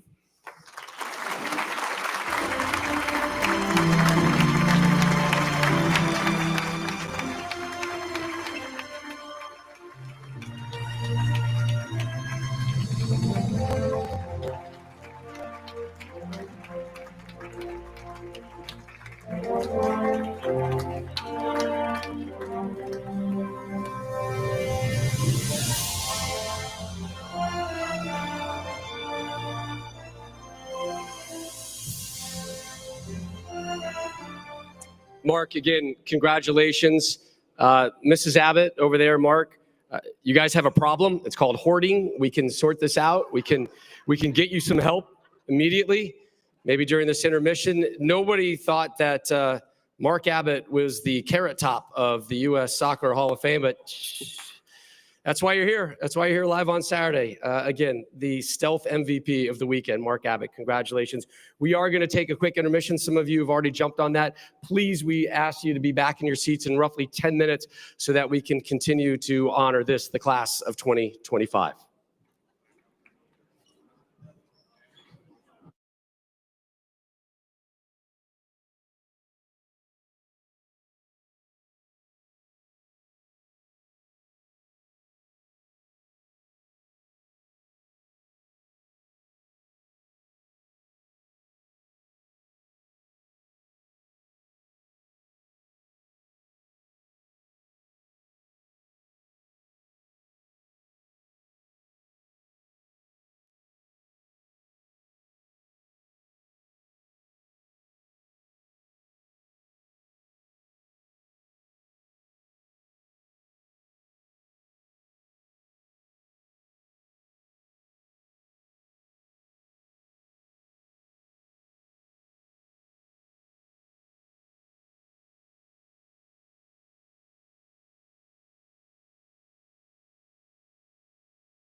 All right, we're back. How we doing over there at the Gallagher Club? I know it's tough to walk away from an open bar, but if you could please take your seats as we get ready to continue honoring the members of the class of 2025. 3 more to go, and our next inductee is kind of the OG out here today, a world champion whose legacy and importance to not just the game of soccer, but the global sports landscape right now, it extends far beyond her days minding the goal for the U.S. women's national team. On the field, Mary Harvey, known for her .65 goals against average in 27 international appearances. Fact check, is that right? I'm sure we got it fact checked. All right. She recorded 3 shutouts for the U.S. women's national team as they brought the first Women's World Cup trophy home in 1991. Remind me, who was the coach of that team in 1991? Who could it be? Banger. Yeah, he's got a mouthful of cake. Anson Dorrance. It's all about timing in this business, man. I know when to hit them. I'm so sharp. So on today. Great job, Rob. Off the field, she has held top roles at FIFA and with women's professional soccer. She's also the first female recipient of U.S. Soccer's Werner Fricker Builder Award. And when we speak of legacy, this is the kind of thing that we are talking about. Harvey not only established the U.S. Soccer Athletes Council, but also in those early years invited a young Cindy Parlow, CP, to her first governance role in sport, and she has not looked back. She just loves being in charge of everything. Madam President, great smile. So please turn your attention to the screens for more on the wonderful career of Mary Harvey. The growth of women's soccer in America can be traced back to one key moment, the 1991 FIFA Women's World Cup, and the U.S. women's national team's triumph halfway around the globe in China. The woman between the posts for the red, white, and blue for that first global tournament was goalkeeper Mary Harvey. A native of Palo Alto, California, Harvey played on club and high school soccer teams, but it was at the University of California at Berkeley where her talent and her toughness were on full display. Her name is all over the record books at Cal, with Harvey tops in career saves, saves in a game, saves in a season, and clean sheets in both a single game and over a career. But when she graduated from Cal, she faced the same issue almost all players of her day faced. For women, there weren't many opportunities to continue playing. So she gave up the game she loved, put her business degree to work, and got a day job. That job would take her to Frankfurt, Germany, where she joined a local club team. 1 year later, the Women's Bundesliga launched, and FSV Frankfurt took the pitch with American Mary Harvey in goal. At the German Women's Cup final in 1990, her saved penalty led FSV to a 1-0 win over Bayern Munich, with 75,000 fans looking on. And when new head coach Anson Dorrance needed to pick a keeper for that first Women's World Cup, he called on Harvey. She played every single minute, leading the USA to 3 clean sheets and 6 wins on their way to the championship. She remained on the team through 1996 and was on the U.S. squad that earned the first ever Olympic gold medal in women's soccer at the 1996 Games in Atlanta. Harvey's national team career ended later that year, and while it was brief, her accomplishments set the standard for future American keepers, men and women. Her career record of 21 wins, 2 draws, and 1 loss puts her near the top of any list of this country's best shot stoppers. From 1992 to 2003, Harvey served on the U.S. Soccer Board of Directors and Executive Committee and founded and organized the U.S. Soccer Athletes Council, representing the voices of athletes in U.S. soccer. Harvey would later be awarded the Werner Fricker Builders Award in 2017 by U.S. Soccer for her service to the Federation. Eventually, her career would take her back to sport as an administrator, becoming the first woman to join the senior executive ranks at FIFA in 2003, serving as the Chief Operating Officer for women's professional soccer in 2009, and as part of the team for the successful United bid to bring the 2026 FIFA World Cup to North America. Mary continues to be a difference maker on a global scale, helping impact the lives of others in a real and meaningful way. Mary Harvey, like many of her colleagues, led the way for women's soccer, making opportunities for herself where there were none, and making the most of every opportunity she could. And in 2025, Mary Harvey was inducted into the National Soccer Hall of Fame.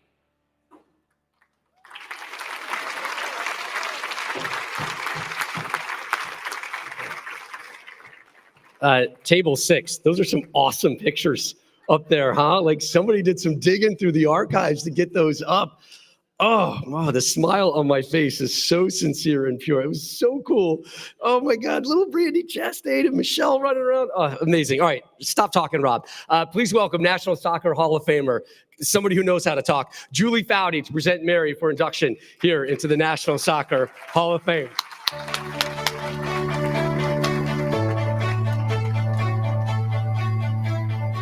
Oh, so good. The mullets. Mia's party in the front, business in the back. It was the wrong way, I said. Got to go the other way around. So thrilled to be here and so damn thrilled to be honoring my friend, my teammate, the one and only, the amazing, crazy, brilliant Mary Harvey. And over the years, we had a lot of nicknames for Harvina. Mary, quite contrary, butt naked Harv. I don't know if you know about this one, because Harv had this penchant for just wearing a small towel in the locker room, and we were like, dude, what are you doing? And she had this like shining white skin that was just like, whoa, it was almost traumatizing. It was like, she's a Harv, come on. So we would always say, simmer it down, Harv, in the locker room. So many stories, and as we know, and as we've seen today, you know, the players that come up here that are honored are here for what they do on the field as ballers, and absolutely, Harv did a ton of that. As we know, she won the first ever Women's World Cup, as you just saw in the video, won the first ever Olympics for women's soccer in 1996. But there is absolutely no doubt that Harv's legacy with the U.S. women's national team, in our mind as teammates, is not just what she did as a player, but obviously she is considered, and her impact is as one of the architects and the original architects. They say OGs, she's an OA. She's an original architect for the team's culture because, as you know, Harv fiercely believed in that we have a duty as athletes to make sport a really positive force in this world. And she believed that with everything she did. She preached to us that sport is transformative, that sport can shape society. We had a duty to make sure that we shaped it for the good. And that is Harv, as you all know, to the core. And this woman just didn't preach it. She lived it. As you saw in the video, again, she spent over 11 years serving on all these different boards. She served on the U.S. Soccer Federation board. She was on their executive committee, U.S. OC Athlete Council, which she founded, U.S. Soccer Foundation board. You get it. She was a baller. And she was hired by FIFA to become its director of development. First ever woman, first ever American hired by that international body to lead a division, helping, among other things, build out the women's game, build out women at FIFA. I think she deserves another gold medal just for that alone, actually. And Harv led, as we talked about, the actual development of the human rights strategy for the 2026 FIFA World Cup bid, which, as we also know, we got baller again. She is currently the chief executive of the Center for Sport and Human Rights, which aptly as it's named is a human rights organization for the world of sport. And as Harv so perfectly reflected the other day to me, she said, you know, when I look back on it, nearly all of my roles were ones where sport was at the service of social purpose. And that's exactly it for Harv. All of my roles were ones where sport was at the service of social purpose. And as Stoner mentioned up here, when Cindy came on the national team when she was 17 years old, Cindy was telling the story recently. And Harv, so 17-year-old Cindy, Harv turned to her and said, get in the car. And Cindy was like, wait, what? She's like, get in the car. And so Cindy calls it kidnapping. She's like, Harv kidnapped me, threw me in the car, and I'm this young teenager on the national team. I have no idea what's happening. And Lori Fair, another young athlete, is also in the car. And Cindy goes on to say that, Harv explained, well, I'm taking you somewhere. I'm going to tell you in a second, but you are going to experience something that I think you need to see. Well, where they were going was an athletes council meeting. And the power of this is in that Harv was taking these two young athletes, teenagers on the national team, and she was taking them to a meeting where they were gathering to talk about governance. They were talking about what athletes can do to leave the sport in a better place, of course. And Harv explained to them that it became clear to her that athletes had been given a voice at the table thanks to Amateur Sports Act, Title IX, but that they weren't using that voice. And her mission as a teammate, as one of our OAs of the national team, was she was going to teach them to understand the power of their voice. But the best part about all this is not that they just had a voice, but that you had a responsibility and a duty to use it for good. And Harv did admit that she had no idea that it was the future Madam President that was in her car that day that she kidnapped her. But I think we can all agree that we're so damn thankful that she did. Because what she did is she showed Cindy and Lori that being an athlete came with great responsibility. And the amazing thing now is that you have a women's national team, and Carly knows this so well, where generation after generation, they understand the power of using their voice. And not just using your voice, but using your voice in large part because of Harv and what she taught us to change the sport for good for others. And that is a core of the DNA of the U.S. women's national team. Thanks to half naked, butt naked Harvina.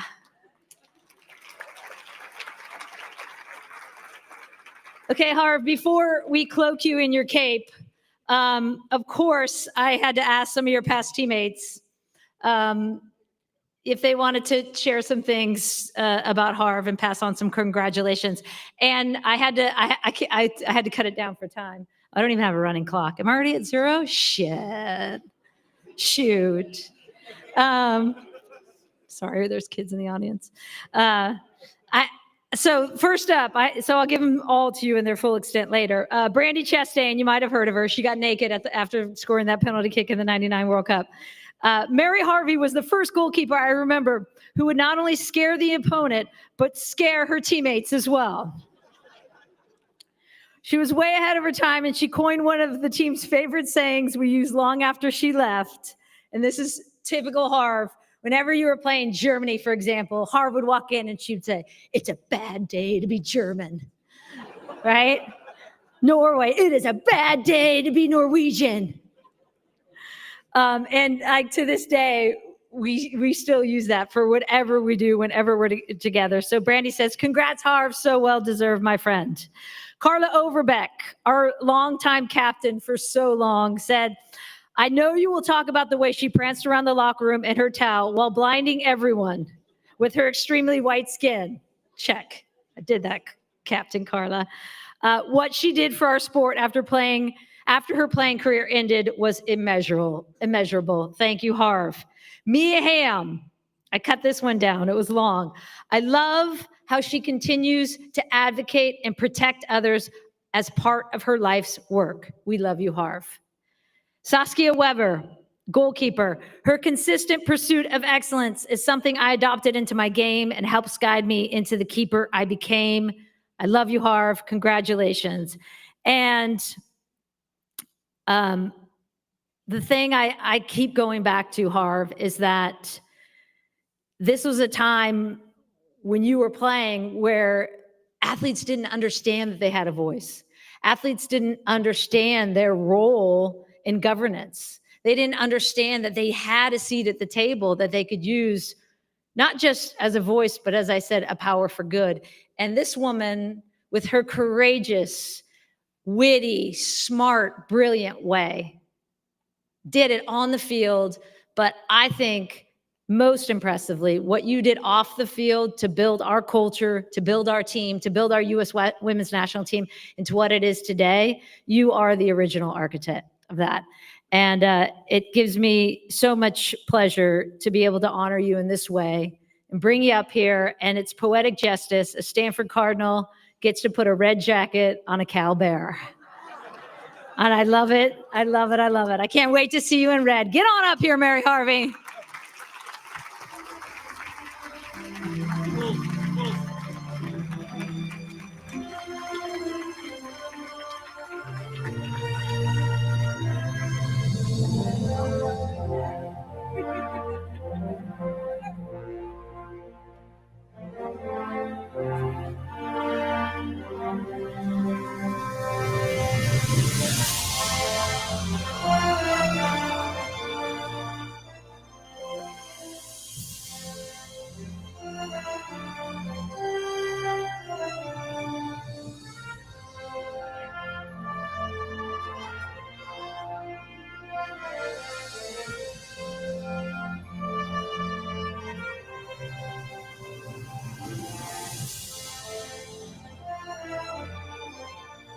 Wow. I was waiting for the Stanford call out, and it happened at the end. That's amazing, Jules. Thank you, Jules, for the amazing introduction. I love you, sister. I'd also like to thank the Veterans Committee for your support in this recognition. Anson, I'm just glad you guys didn't wait too much longer, or else anyone who had any memory of me playing with me would start dying off. So, I mean, got right under the wire there. I also want to thank my fellow inductees, Chris, Nick, Mark, and Carly, for all you have done in your own ways to grow this beautiful game in this country. I mean, indelible, incredible builders. And thank you so much for everything you've done for the game. I want to thank those at the Hall of Fame for making this occasion possible for my family, both the one that I was born into and the one I'm part of today. My siblings and their partners and my nieces and nephews, my 3 adult children, their partners, and our grandchildren, with another on the way. It is particularly meaningful for me to be able to share this honor with them because much of what I did back then, I mean, I'm surprised actually it was in color, was done out of the spotlight, right? And it didn't have any of the visibility that it has today. So my family knew that I did this stuff way back when, but they couldn't see it. They couldn't experience it, right? And so to be able to come here and have what happened way back then animated through roasts, stories of what happened or didn't happen in the locker room to, just what it was like back then. Really the only way to animate it is through stories and through, black and white photos and things like that. But it's such a gift for me to be able to share that with my family because otherwise I don't think I would know how to share it with them. And finally, I want to thank Sandy, who shares with me a life and a family that I thought I'd never have. I love them dearly, and I'm grateful for them every day. Excuse me. It's a bit surreal to receive this recognition after all this time. I played in the 1991 FIFA Women's World Cup 34 years ago, a lifetime ago.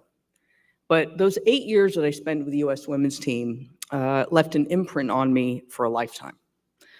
It was a very different game back then. Imagine being selected for a World Cup. I want every player here to imagine this. Imagine being selected for a World Cup, playing in a World Cup, winning on a World Cup, and really no one knowing about it. Right? Can you imagine that? What that would be like, feel like? Games back then were few and far between, and certainly rarely televised. We wore the men's uniforms and were asked to return them after the 1991 World Cup, which no one did, of course. We received a per diem of $10 a day, and for winning the World Cup, I got a handshake and a bonus of $1,800 from US Soccer. The thought of making a living by playing was so thoroughly out of the question. You just retired and went to work, or you retired and went to school and then went back to work, because we were all broke. And then life after starts, right? The second chapter. But the learnings from that experience as a member of that team live within you and are inside you every day. I'd like to share some of those with you now. Anson, my first coach on the national team. In Anson, I saw and learned courage. Anson had the courage to make decisions that perhaps weren't popular, but they were his to make, and he made them. And in doing so, won a World Cup. Thanks you, Anson, for giving me a chance to prove myself, for believing in me. I also learned from you the power of inspiration.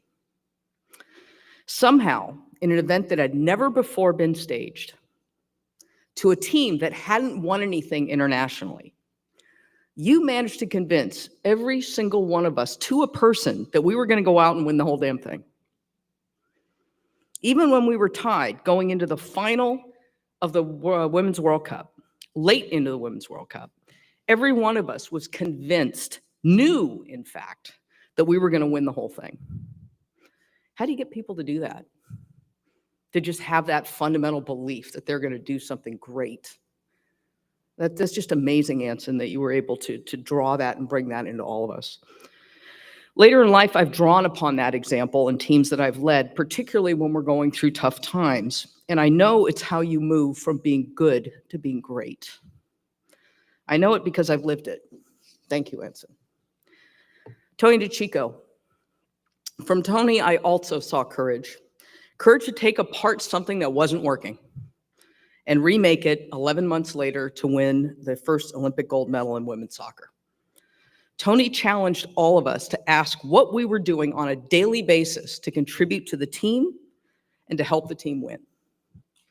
In Tony, I also saw an incredible human being, a man who loved his family and was an inspiration just for his compassion. Thank you, Tony, for hanging in there through all the injuries and for giving me the gift of being an Olympian. To Diane and all of your children, thank you for sharing him with us. Tony, you left us way too soon, and I miss you. To my team captains, Carla, April, and Julie, thank you for giving me kind roommates who didn't want to murder me in my sleep. You know what I'm talking about. I learned so much about your leadership and inspiring others, and I draw on that every day in the teams I now lead. Imagine, for those of you who are in that position, being able to see on a daily basis the power of inspirational leadership. I got a front row seat to that. People don't want to be commanded, directed, or reprimanded. They want to be challenged, encouraged, and above all, inspired. I learned that the national team is about excellence. It's about being the best you can be and the best teammate you can be, and about doing incredible things together. Today, I challenge people on the teams that I manage to develop an awareness about how what they say and what they do impacts everyone around them and their ability to perform. Thanks to all of you, Jules, Carla, April.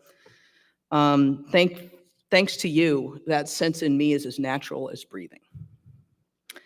And finally, Cindy, or CP as she's known to all of us, from that shy 17-year-old who never spoke, whose locker was next to mine for 2 years in Florida, and apparently I terrified. I am sorry for terrifying you. I didn't mean to.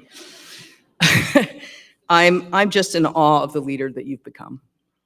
It's been mentioned, the athlete council meeting that was mentioned, we were the only country in the world where athletes had a seat at the table, and no other country in the world did athletes, by law, have a seat at the table to exercise that right. And I didn't know at that time that I was putting the future president of US Soccer into the car, but I'm so glad I did. Everything you've accomplished is entirely due to you and the leader you are. I'm just proud to have played a small part in what has been an amazing journey that you're still on, I might add. On the path that I've chosen in life after playing, the fingerprints of my experience with the U.S. women's team are all over it. I'd like to share a little bit of that with you. During the time I was part of the team, as Julie mentioned, we were forming its DNA and its culture. Along with grit, resilience, unbelievable competitiveness, and commitment to physical preparation, there was a strong sense of shared purpose to improving our working conditions. You see, even back then, it was more than just playing. It was always more about just playing. It was about leaving things better than where you found them, so that those who came after you wouldn't have to go through the same things we did. Since then, we've seen that same sense of purpose with every generation of players moving the ball down the field further and further. What started with basic asks back then in my time, such as childcare support for players with very young children, led to a players' union that negotiated a collective bargaining agreement that achieved equal pay. So in life after sport, when I went back into corporate roles, I realized I was missing. There was a big hole in my life. And that eventually led me to leading nonprofits where sport was at the service of social purpose. In 2019, I found my true calling, and that is leading an international organization with a mission that so clearly resonated with my experience in sport as a member of the U.S. women's team, and that it looked at how sport could be a better, more equitable version of itself. Because there's a gap between the promise and the reality of sport for many. That organization is called the Center for Sport and Human Rights. We often hear that sport can change the world, and that sport and the power of sport can change lives, and I believe it can. But sport itself isn't a panacea.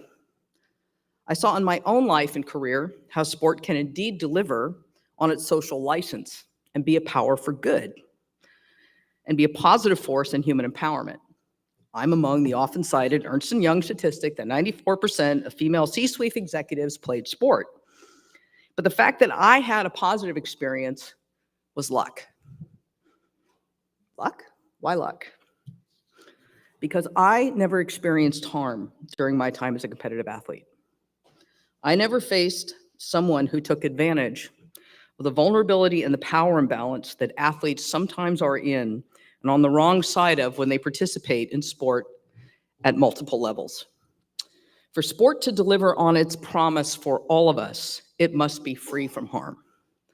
As someone who didn't experience harassment, violence, or other forms of abuse, I do feel a strong sense of duty to work on behalf of those who did, and in doing so, help sport become a better version of itself. Sport is one of society's great social inventions and has so much to offer us all, and clearly it has left an indelible positive imprint on my life and led me to a career path dedicated to the impact and purpose that I never expected. And part of that journey has been to be, and continue to be, an agent of change. Make it better for those who come after you, which is what we said way back then. I think the great Jane Goodall put it best when she said, "It actually doesn't take much to be considered a difficult woman. That's why there's so many of us." One person's difficult woman is another person's hero getting into good trouble, necessary trouble, as the great John Lewis would say. My heroes have always been those who are willing to do just that. Ruth Bader Ginsburg, John Lewis, and Mary Robinson, former president of Ireland. I had the great privilege of being able to work with and learn from Mary, Ireland's first female president and current chair of the elders, and she's a force of nature.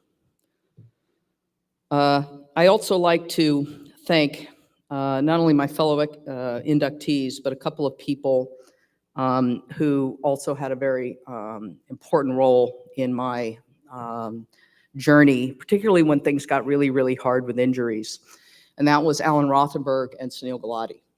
And there was a time in my career where I was broke, I was injured, and if I wanted to get back on the field and become an Olympian, I somehow had to make it work. And Alan gave me a job at World Cup '94, and Sunil, when I was finally able to start training again and get back on the field, found a way to give me a small amount of money that allowed me to basically get back and inside the locker room after being hurt for 2 years. So I want to just acknowledge those incredible accomplishments or impacts that had I not had them would have been very, very difficult to overcome. So this induction, some 30 years in the making, is dedicated to those willing to get into good trouble. Thank you very much for this incredible honor. Thank you.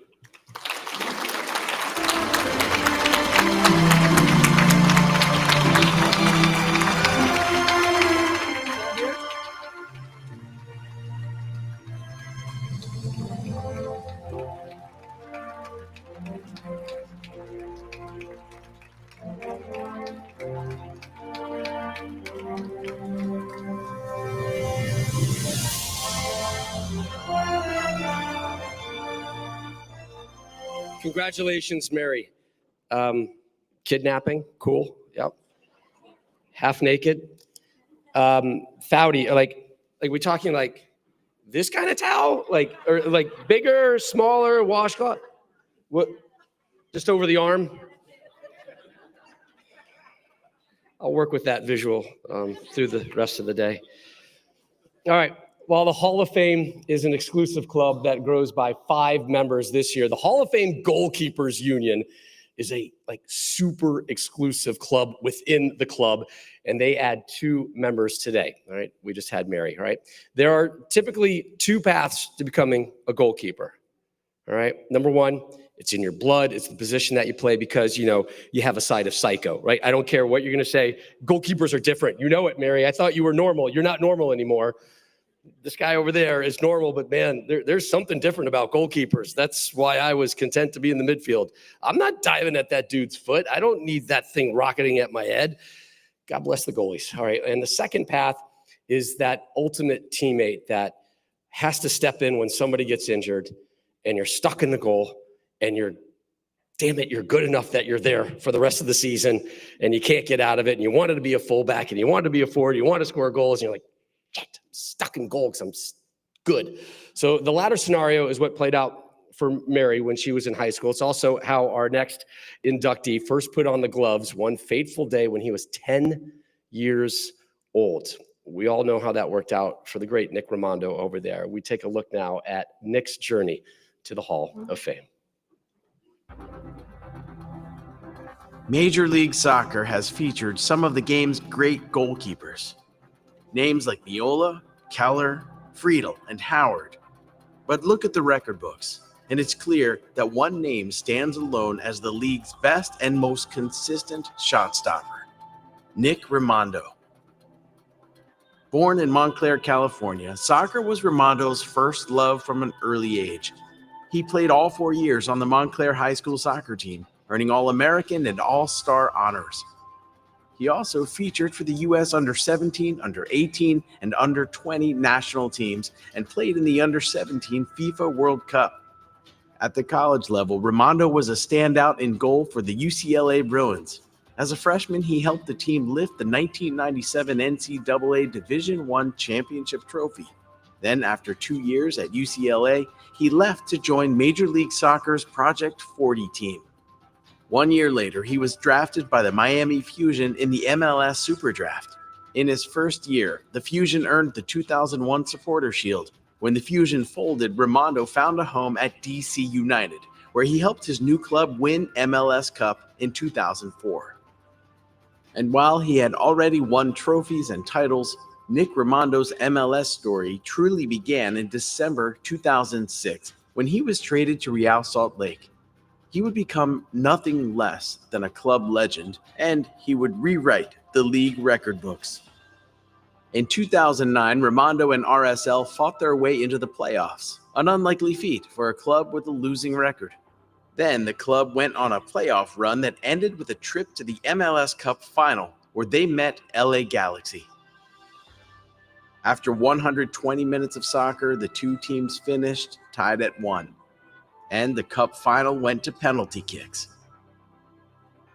With the trophy on the line, Raimondo saved 2 of the Galaxy's penalties. His performance earned him MVP honors and etched his name in club and league history. Over the course of a 20-year career in MLS, Rimando won 223 games and posted 154 clean sheets. He played in a total of 46,336 minutes over 514 games and made 1,712 saves. All of these are Major League Soccer records. In 2009, he was chosen to the MLS Best 11. Rimando was also a 6-time MLS All-Star, and to this day, he remains a beloved figure to RSL fans everywhere. They called him the Wall of the Wasatch, a nickname that Rimando earned over his 12 incredible years in Utah. Rimando also made 22 appearances for the U.S. men's national team and helped lead the team to the title at the 2013 CONCACAF Gold Cup. He was also part of the squad that represented the USA in Brazil at the 2014 FIFA World Cup. Since retiring in 2019, Rimando has continued to share his love of the game, working as the goalkeeping coach for the Real Salt Lake Academy, as well as the Real Monarchs of MLS Next Pro.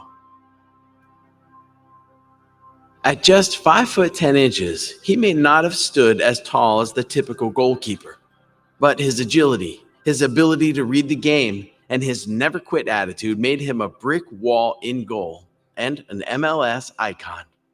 And in 2025, Nick Rimando was inducted into the National Soccer Hall of Fame.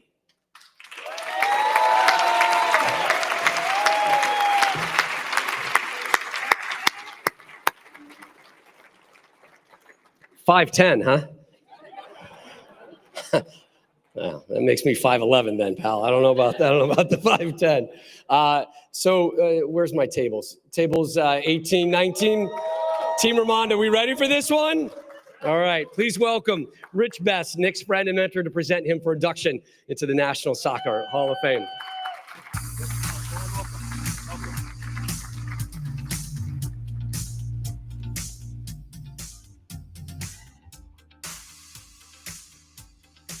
5'9", 5'10", tomato. I am so honored and privileged and truly humbled to be here today to induct my friend and truly one of the greatest American goalkeepers to ever play the game, my dear friend, Nick Rimando. When Nick called and asked me if I would be his presenter into the induction, I said I'd be honored, but are you sure me, brother? And I wasn't a coach. I wasn't a former teammate. And he laughed. Yeah, I'm sure. He said, you know the real me. I'm a big believer that God puts people in your life right when you need them. And Nick was that for me. I met Nick almost 18 years ago after receiving a call from a music agent who happened to live in Salt Lake City. I'm a concert promoter, so it was not unusual for her to call. Only this time it wasn't for business. Instead, she said, hey, I have a favor. One of our hometown heroes, a goalkeeper for Real Salt Lake, would love to see Coldplay at the Honda Center. And literally without skipping a beat, I said, Nick Rimando? And she was like, how did you know this? And I said, oh, well, I'm a soccer fanatic and my daughter is a keeper. So of course I got Nick the tickets. What I didn't know at that time is Nick would go on to be one of my best friends. A friendship based on a love of our families, the love of a game, and a deep love for music. In the years that followed, I saw Nick, just what a remarkable player he was, and but even more so, just what a truly beautiful person he was, and kind and selfless person. Quick story. My daughter went on to play collegiate soccer at Fresno State. Her junior year, she tore her ACL and she was devastated. I was a mess and didn't know how to support. And I called Nick. He was my first call. And Nick did what Nick does. He calmed me down. And then he went into gear, calling her all the time, checking in, building her up, making her feel strong. And out of the blue, she gets 2 texts from Tim Howard, pumping her up. And then a few hours later, Brad Guzan, pumping her up and building her up. And that's just what Nick did. You know, he always went the extra mile for people, for his teammates, for his friends, for his family. By the way, both my kids wore number 18. A 10-year-old still wears number 18. The player, that speaks for itself. Definitely 5'9". Those stats are why many call him the GOAT. He made the impossible look, routine. Stop after stop, PK save after PK save. He delivered always in the biggest moments.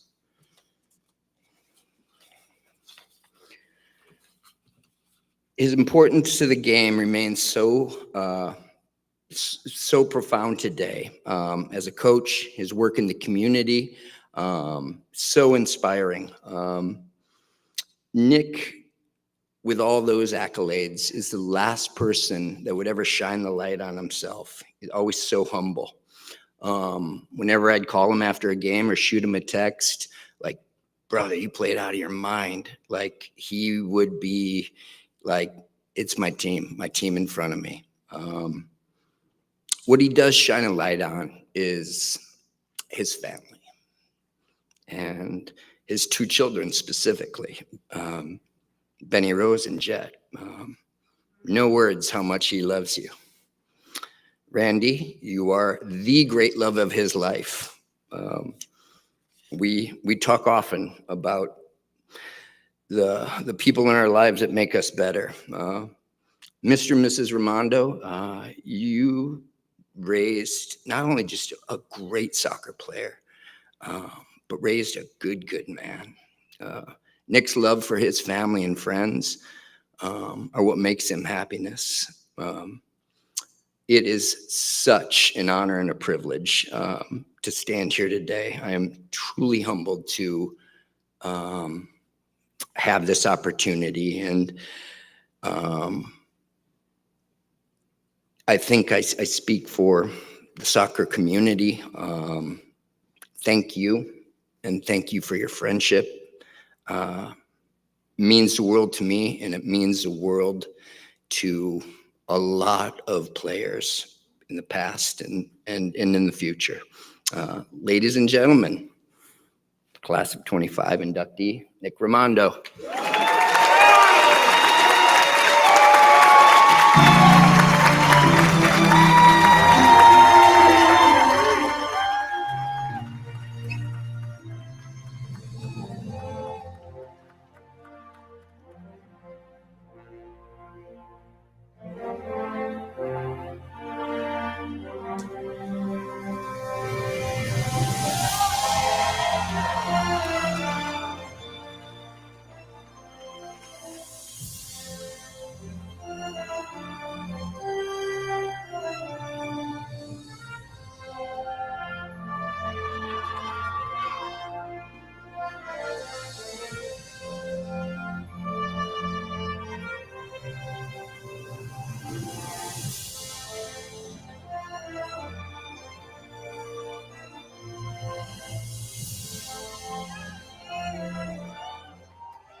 Thank you. Thank you. Thank you. All right. Yep, I have to wear glasses now. I wrote a little something. I'll try to keep it under 10 minutes. I think I timed it and it's like right there. So thank you. I'm honored and so grateful for this award today. First, thank you to the Hall of Fame committee and all the voters. I'd like to thank my class, congratulate them, Chris, Carly, Mary, and Mark. You're tremendous athletes, stewards of the game, and role models in so many ways. When I got the news I was being inducted to the Hall of Fame, it wasn't all the sacrifice, the hard work, the games, the records. It was the thought of standing up here and trying to give a speech in front of you. So bear with me, I get emotional. I was thinking, when does this journey start for me? And it starts with rejection. When I was 11 years old, I tried out for the ODP team in my Southern California district, and I didn't make it. The one player on the team that didn't make it. I was frustrated, confused, discouraged. I felt lost in a game I loved so much, but my parents and peers pushed me, built me up, and encouraged me to keep going. 34 years later, I'm standing right here celebrating one of the most recognizable accomplishments. Today, I will take my time to thank and acknowledge a few people that made this accomplishment possible. Rich, I appreciate the kind words. I know you have a busy schedule and should be somewhere around the world, touring, packing stadiums, or even signing the next big artist. I appreciate your time and being here today. You've been such an incredible mentor to me, someone I look up to so much. You've not only taught me valuable lessons in life, but you also shown me what it means to be a true family man. We've been through some challenging times together, and through it all, your guidance and your friendship has been pivotal in my growth as a father, friend, and partner. To my club, RSL, thank you for believing in me back in 2007. It was a rocky start, but we found a way to win, fight, and bring a soccer culture to Utah. Your loyalty to me does not go unnoticed, as I hope my commitment to you feels the same. John Kimball is in attendance tonight, president of RSL and dear friend. If there's one man that truly bleeds the colors of our club, it's him. The respect and attention this man receives from his peers is unmatched. I appreciate your friendship, honesty, and commitment to making RSL not only a top club, but in the community. To my coaches, I want to take a moment to sincerely thank each of you for pushing me, believing in me, trusting me, and guiding me throughout my journey. From day one, you saw something in me that others didn't. It definitely wasn't my size. I was different, but you believed in my potential and helped shape me into a player and person I am today. There's a few that I'd like to name that have been instrumental in my success. Bill Schwartz, Ziggy Schmidt, Ray Hudson, Jason Kreis, Bruce Arena, Jürgen Klinsmann, Drew Leonard, Dr. Joe Macknick, Tony DeChico, Peter Miller, Dave Vanoli, and Jeff Kassar. You were more than just coaches, you were my mentors, and your faith in me made all the difference. Thank you for helping me reach this point and for always challenging me to be better. Ziggy Schmidt's son's here, Kurt, is in attendance tonight. I know your dad could be here if he could. He was a tremendous man. He pushed me, challenged me. Through our tough love relationship, he prepared me for the next level. He created such an amazing competitive environment at UCLA that gave us all the tools to succeed on and off the field. To my teammates, you know who you are. Thank you for every push, every word of encouragement, every ounce of trust you gave me throughout the years. This game has given me so much, but the brotherhood we built, that's the part I'll carry with me forever. The locker room is a sacred place. It's where we laughed, battled, disagreed, grew, and always came back together. It's where friendships were forged, not just through the wins and losses, but in the grind, in the quiet moments before a big game, and in the chaos after a big win. I cherish it all. My agent's flight was canceled coming from London, but I'd be remiss if I didn't say a thank you to Lyle Yorks for your incredible support. You've been there for me, not just as a professional guiding me through the highs and lows of my career, but as someone I could trust. Your dedication to my success, both on and off the field, has made a huge difference in my life. To my friends, thank you for all making it out to Texas. It means so much to me. Each one of you has played such an important role in shaping who I am today and your support means the world to me. I have such an incredible group of guys I not only call my friends, but my brothers. You always made time for me, whether it was supporting me on the field, at the Ville, or being there for me through the obstacles of life. I truly appreciate each and every one of you. You've been a constant in my life, and I'm lucky to have you by my side. To my kids, Jet and Benny Rose, I stand here today with so much love and gratitude in my heart, and I owe it all to you. You've been with me through this journey, and I want to take this moment to thank you. Thank you for your patience, your understanding, and your unwavering support. There were times when I wasn't there for every game, every event, or every little moment that I would love to be a part of. But everything I did, all the hard work, the sacrifices, it was for you. I wanted to give you the greatest love I could and show you what it means to work hard, chase your dreams, and strive for more. I hope now that you're older, you can see that all the missed moments were with the goal of creating a better future for you both. I love you more than words can express, and I want you to know how proud I am of you. It's been an honor watching you grow into an amazing young man and a beautiful, smart young woman. I want nothing more than for you to be the best versions of yourself, follow your hearts, follow your passions, and know that I'll always be there to help in any way, whether it's advice, guidance, or just being dad in the stands. This moment is as much yours as it is mine. I love you both more than you could ever know.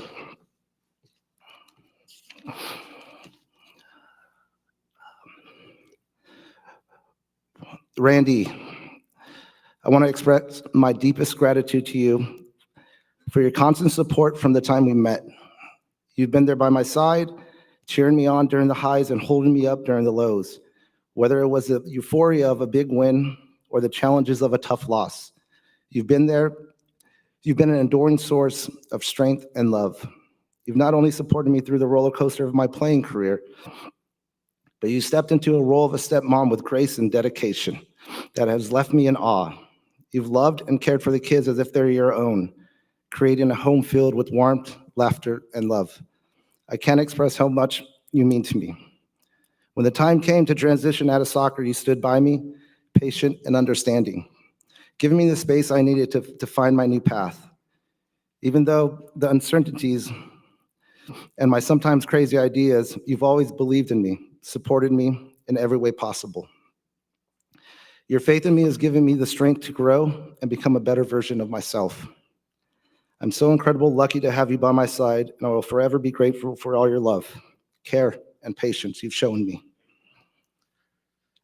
Mom and Dad, thank you truly for your sacrifice, for every sacrifice you've made to help me get where I am and prepare me for everything still to come.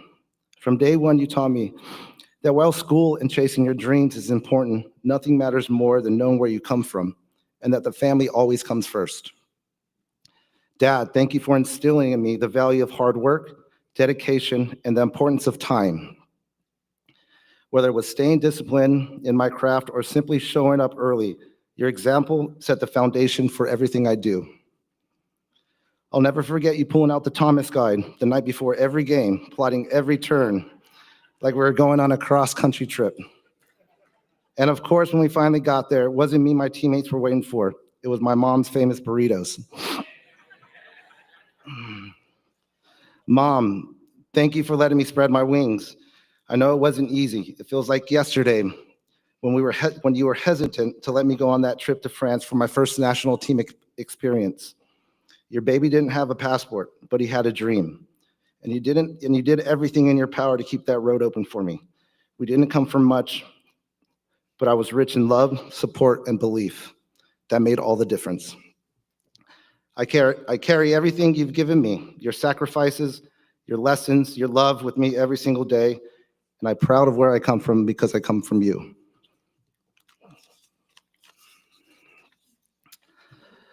I'd like to dedicate this award to the man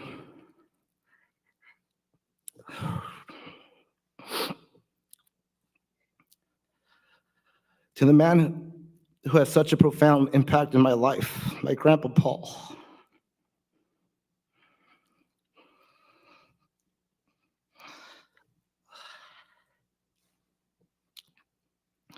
Nearly 2 years ago, we lost someone truly special. And as time goes on, I found myself reflecting more and more on the lessons he taught me and the memories we shared. Grandpa wasn't just a family figure, he was my coach in so many ways. Ultimate chauffeur, my biggest supporter, and bank at some times.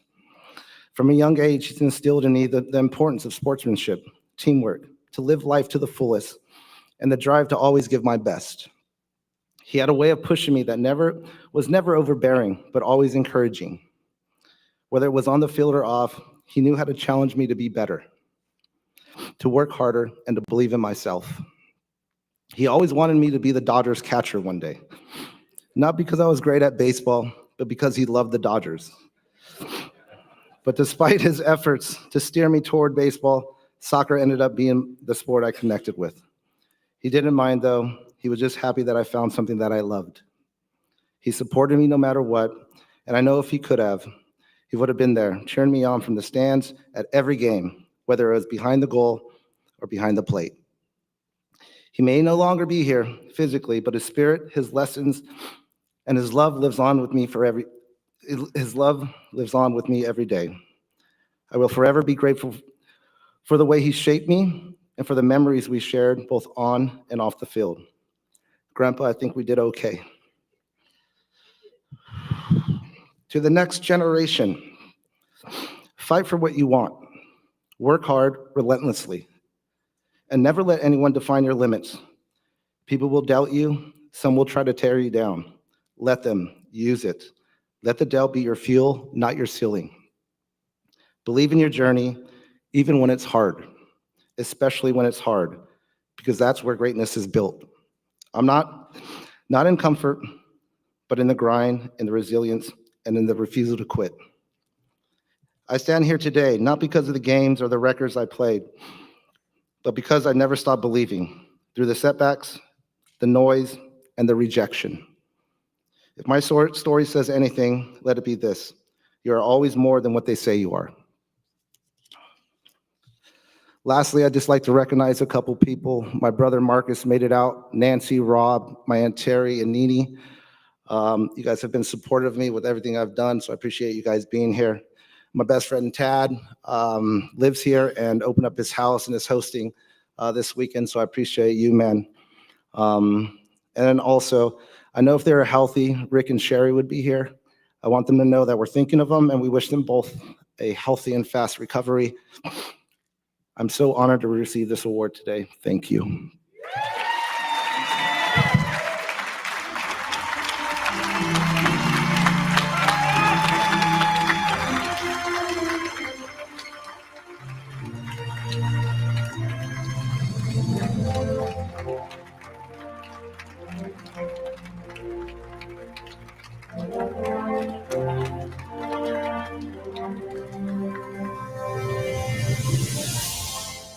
You did it, man. You got through it, Nick. Good job, bud. Even with the glasses, pretty damn good. Team Ramondo, barbecue. You're on the clock. We're almost there, all right? Just a quick update. I didn't get the address last night, so if you want to text it to me later, that's totally cool. Me and Alexi are free later for anything. Congrats, man. That's awesome, Nick. Really happy for you. Really happy for you. A lot of people may not know. Nick knows. Mary knows. There's this little clock down here. And it's on a timer. It's absolutely useless. It's 15 minutes and you guys should talk as long as you want. But, they were instructed, they were asked, try to hit this 15-minute window.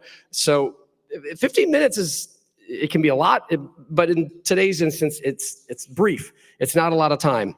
But in the case of our final inductee today, the great Carly Lloyd, she showed that 15 minutes and 3 seconds is enough time to cement your legacy as a U.S. women's national team hero, also as one of the game's greatest players. We're referring to that hat trick back in 2015 in Vancouver, FIFA Women's World Cup final, 3 goals that clinched the first World Cup title for the U.S. in 16 years. But those were just 3 goals in a 17-year professional and international career. Watch now to learn more about the Hall of Fame career of my Fox Sports colleague, my dear friend right now. I carried her breast pump when needed. Like, this has actually happened. I don't know what the hell has happened to my life. She's probably saying the same thing. Here's more about the great Carly Lloyd. Relentless worker, dynamic goal scorer, clutch performer. These are the things that make a Hall of Fame career. And few American soccer players, male or female, have ever combined all of these things as well as Carly Lloyd. She helped push soccer in this country to the next level while inspiring the next generation of female footballers. Lloyd was born in New Jersey, and by the age of 5, soccer was already her first love. She played co-ed youth club soccer with the Medford Strikers and played all 4 years for Delran High School. In her senior season, Lloyd netted 26 goals in 21 games, and she earned All-State, All-America, and Player of the Year honors. Her college career at Rutgers University is the stuff of legend. She started every game of her freshman season, scored 15 goals, and was named the Big East Rookie of the Year. The next season, she was chosen as a finalist for the Herman Trophy, which recognized the top player in college soccer. Lloyd scored 50 goals in just 83 appearances for the Scarlet Knights, and she was inducted into the Rutgers Hall of Distinguished Alumni in 2013. At the pro level, she played for the Chicago Red Stars, Sky Blue FC, and Atlanta Beat of women's professional soccer. When the NWSL was established in 2013, Lloyd played for the Western New York Flash, the Houston Dash, and Gotham FC. But Carly Lloyd will always be remembered as one of the best to ever pull on the red, white, and blue for the U.S. women's national team. Lloyd would be on the pitch and on the score sheet for some of the greatest moments in U.S. women's soccer history. At the 2008 Olympic Games in Beijing, she netted the game-winning goal in extra time against Brazil. That goal earned the USA its 3rd Olympic gold medal. She would earn Olympic gold again in London at the 2012 Games. Lloyd scored both goals in the championship match against Japan in front of 80,203 fans at Wembley Stadium. But it was her performance at the 2015 FIFA Women's World Cup that soccer fans will never forget. The USA played Japan for the 3rd consecutive World Championship final, and the team and Lloyd put in a performance for the record books. Within the first 16 minutes of the match, Carly had scored a hat trick, including a 55-yard chip from midfield that caught the Japanese keeper off her goal line. Lloyd with Morgan streaking. She's chipping the goalkeeper! Off the post and in! With the final whistle, the U.S. had a 5-2 victory and another FIFA Women's World Cup trophy. And at the 2019 tournament in France, goals in the first 2 group stage matches made Lloyd the first woman to score in 6 straight Women's World Cup games. When Lloyd retired from international play in 2021, she had earned 316 caps, scored 134 goals, and added 64 assists, putting her near the top of the U.S. and world record books in all 3 categories. After retiring from competitive soccer, Lloyd has remained close to the game she loves, working as a TV commentator for Fox Sports. Her endless engine and her love of the game helped take Carly Lloyd and the U.S. women to the top of the soccer world. But her legacy lives not only in the trophies she raised, but in the countless women who continue to be inspired by what she did on the pitch. And in 2025, Carly Lloyd was inducted into the National Soccer Hall of Fame.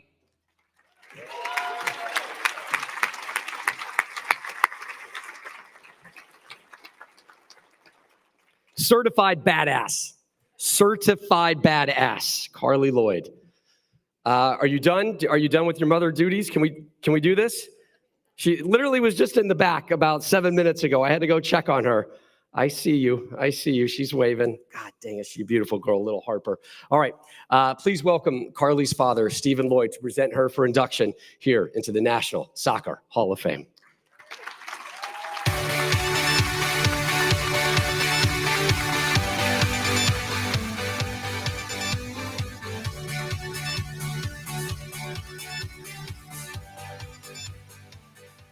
Hello, everyone. Oh, there really is a clock there. This is really scary being in front of so much soccer greatness. Just so amazed to be here. I guess I'm part of soccer greatness. I have 3 wonderful children, and I'm the dad of Carly Lloyd. So I'll put myself in for a little bit of the history. Anyway, when Carly asked me to be a presenter for our induction to the National Soccer Hall of Fame, I was tremendously honored. I must admit, however, I was a bit nervous about getting up in front of a room full of people and giving a speech. I convinced myself, however, that if Carly could play in all those World Cup, Olympic, and NWSL games, I could give a 5-minute speech. Besides, no one will remember me. It's Carly's speech that will be remembered. Sorry, Carly, no pressure. Congratulations to Chris, Mark, Mary, and Nick for their induction this year. After watching their achievements and hearing them speak, this truly is an amazing class this year. Thank you all that voted for Carly. I'm sure many are in attendance today. Thank you also to the National Soccer Hall of Fame. This is an amazing organization created over 70 years ago to recognize the achievements of men and women involved in soccer in America. It is also so special that Carly achieved this honor on our first year of eligibility.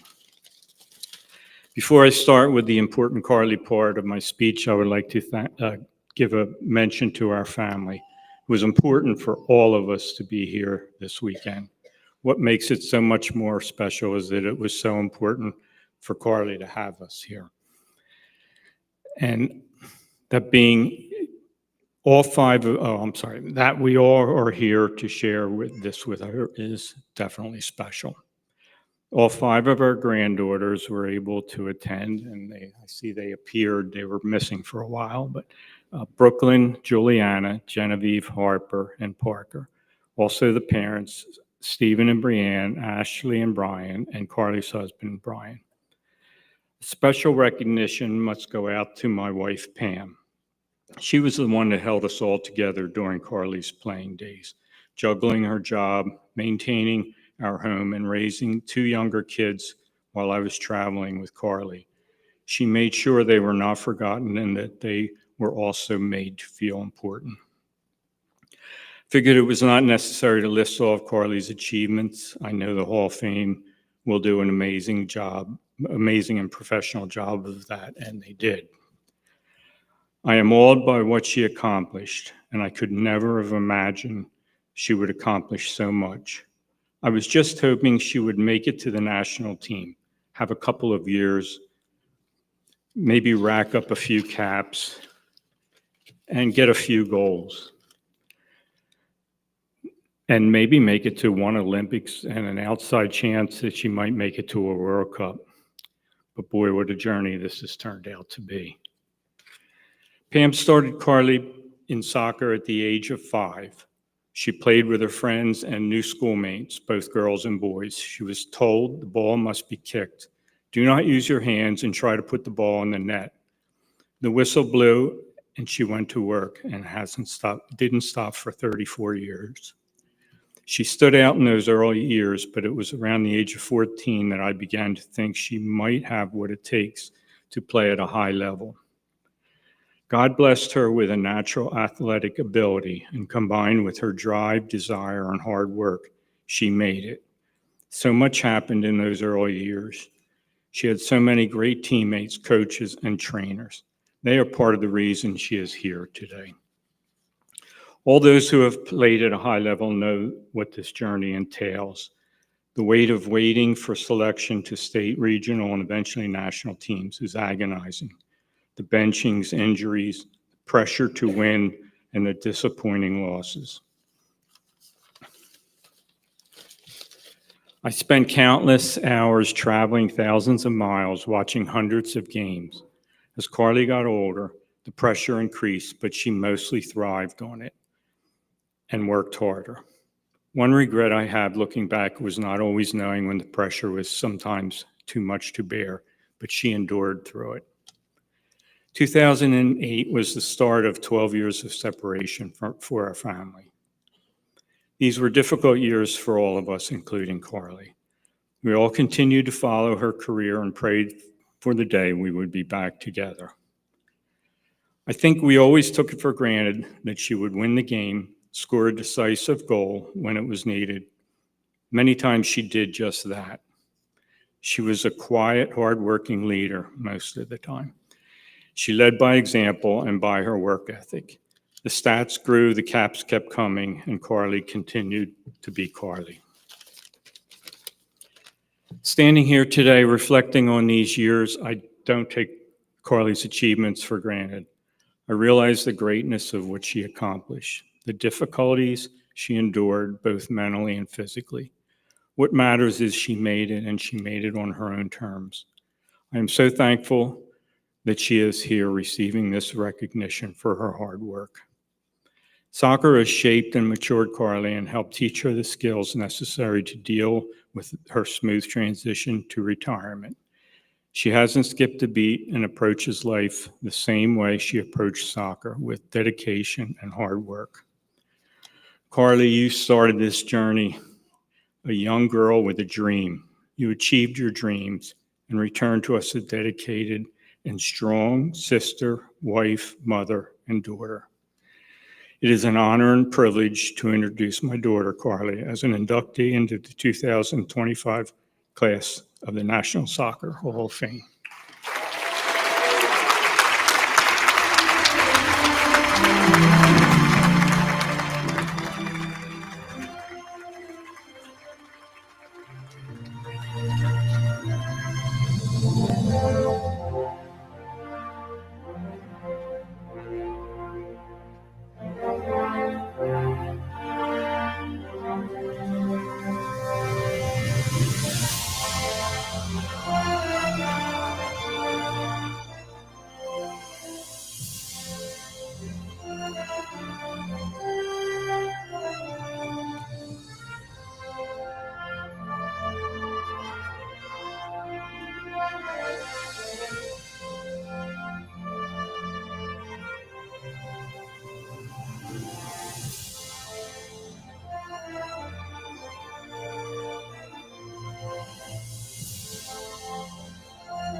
I was just excited to get this coat on because it's about 30 degrees in here.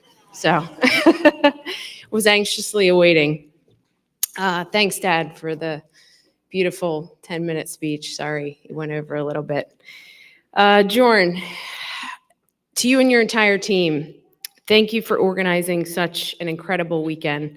I can only imagine how much effort went into every single detail, and you all have done an outstanding job. A heartfelt thank you to U.S. Soccer, the Hunt family, and FC Dallas for bringing this remarkable Hall of Fame to life. My family and I got to hang out quite a bit today in there, so we thoroughly enjoyed it. And I've had the privilege of playing in the stadium many times throughout my career, and to now return as an inductee is truly a full circle moment, one I'll cherish forever. Congratulations to my fellow 2025 inductees, Mark, Chris, Mary, and Nick. It's an honor to share this class with each of you. Thank you for your passion, your leadership, and for helping to move the game forward. And finally, to everybody that voted for me, thank you. Your support means the world. So it's been about 3.5 years, which is pretty crazy since I retired. Feels like it was just yesterday. And in that time, I finally had the space to truly reflect on my career. I've spent a lot of time thinking about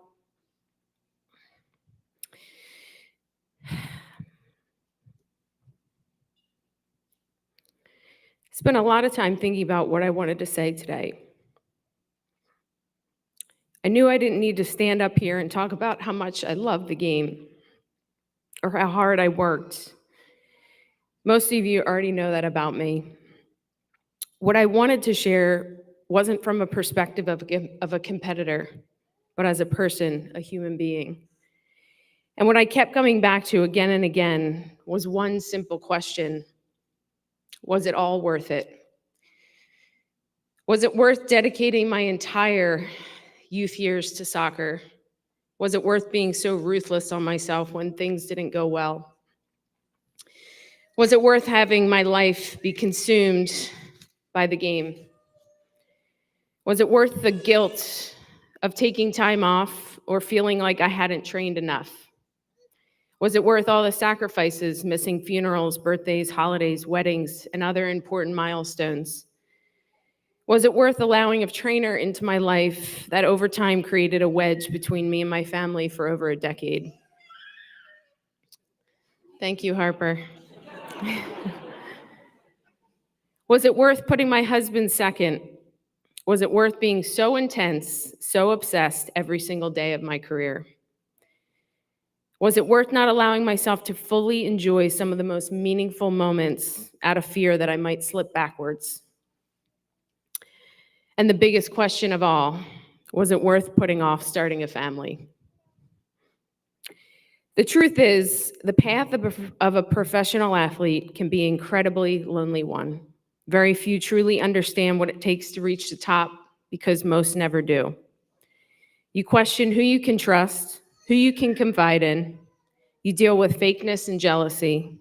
You quickly learn that you can't please everybody, and not everyone will understand you or like you. You can never get complacent. There's always another coach looming in the near future that may not pick you, and another player waiting to compete for your spot.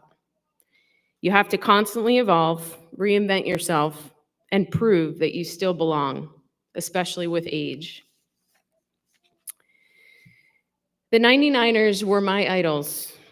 I can still remember watching them play against Denmark in the 1999 Women's World Cup at Giant Stadium in front of nearly 80,000 fans. The moment lit a fire in me. I sat there in complete awe, both inspired and convinced that a dream like that might be possible. Growing up, I often wrestled with self-belief, but I was from Jersey, so I wore confidence like armor and carried myself as I could do anything I set my mind to. Fast forward 5 years, and suddenly my dream started to feel within reach. I was invited into my first national team camp, the one right before April Heinrichs would select the roster for the 2004 Olympics. That camp gave me a real taste of what the team culture and mentality was all about, thanks to Mary Harvey and Foudy and CP. And wow, it was intense. I remember feeling completely out of place and unprepared. The speed of play was like anything I had ever experienced. It felt like I had never had a second to think, let alone make a decision. Thankfully, a few veterans, Tiffany Milbert, Shannon Camillan, Danielle Fotopoulos, to name a few, took me under their wings and helped me navigate the chaos. On the flip side, I had Brianna Scurry yelling at me to defend during 5v5, which, let's be honest, I hated defending at that point in my career. And Mia Hamm letting me know loud and clear that I hadn't played the ball to her proper foot, rightfully so. I didn't know if I'd be invited back, but I watched the team go on to win gold in Athens, and it only fueled my hunger.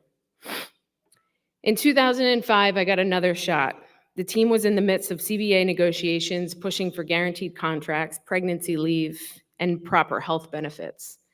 Many of the veterans had retired, and there weren't many matches that year. I played in just 2 games, but every moment mattered. By 2006, Greg Ryan had taken over as head coach, and I was laser focused on earning a starting spot. But first, I had to face something I always avoided, defending. If I was going to make it, I had to become a two-way midfielder. That meant figuring out how to work alongside of Shannon Box, one of the greatest defensive midfielders of all time. Sometimes we butted heads, and honestly, sometimes it was just me being stubborn and strong-willed, as she was as well. But over time, we built one of the strongest relationships I've ever had, both on and off the field. I'm incredibly grateful for everything I learned from Shannon, and I absolutely loved playing side by side with her for so many years. I also remember having one of those surreal pinch me moments, sitting next to one of my idols, Christine Lilly, talking about TV shows as we headed to China, in coach seats, mind you. We've come a long way with that. Coach middle seats. I looked up to players like Heather O'Reilly, Christine Lilly, Heather Mitz, Leslie Osborne, women who absolutely crush fitness tests with ease. I used to wish that I could breeze through them the way they did. And I'll never forget sitting down, having an individual meeting with Greg Ryan, telling him my personal goal. I wanted to become the best player in the world. And he chuckled. But hey, they say dream big, right? I was far from perfect. I came into the national team with confidence in that classic Jersey swagger. I didn't care if you were a veteran or a rookie. I was there to earn a spot, and I knew I'd have to prove myself every single day. So, was it worth it? As lonely and difficult as the journey was at times, I would do it all over again.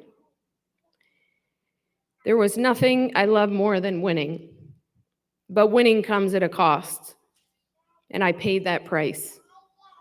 Yet in return, I gained more than I ever could have imagined. Soccer provided me with the tools to conquer anything that life throws my way. The national team was the most cutthroat environment I had ever experienced, and yet I owe nearly every part of my life to it. It pushed me to grow in ways I never imagined. I was forced to learn hard but invaluable lessons. How to face failure head on and not let it define you. How to stay humble and hungry in success. How to learn to persevere and not let moments break you. And how you need to learn how to lead yourself before you can lead others. I also learned the importance of teamwork and how valuable mental toughness and resiliency are in order to climb to the top. In the end, it wasn't just the championships I cherished most. It was the journey from beginning to end, the lessons, the growth, and the experiences along the way that shaped me.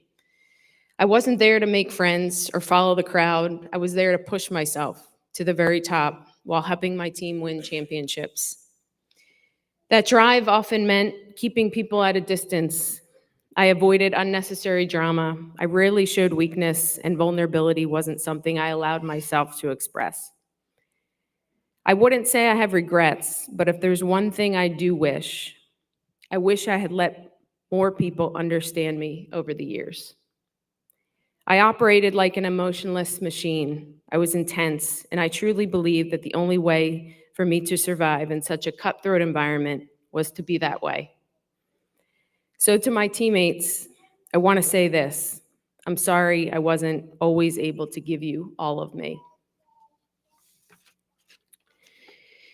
We can all look back at certain points in our lives and wonder what we might have done differently, but in each moment we do the best we can with what we know. And I believe that my journey unfolded exactly the way it was meant to. When I asked myself, was it worth waiting until my career to start a family, even knowing the struggle that followed, my answer is yes. I know in my heart I couldn't have done both at the level I demanded of myself. And that struggle became my greatest reward. We are so blessed to have Harper.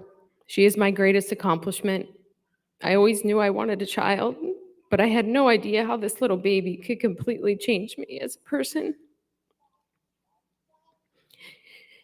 Unlike during my playing career, I have been present.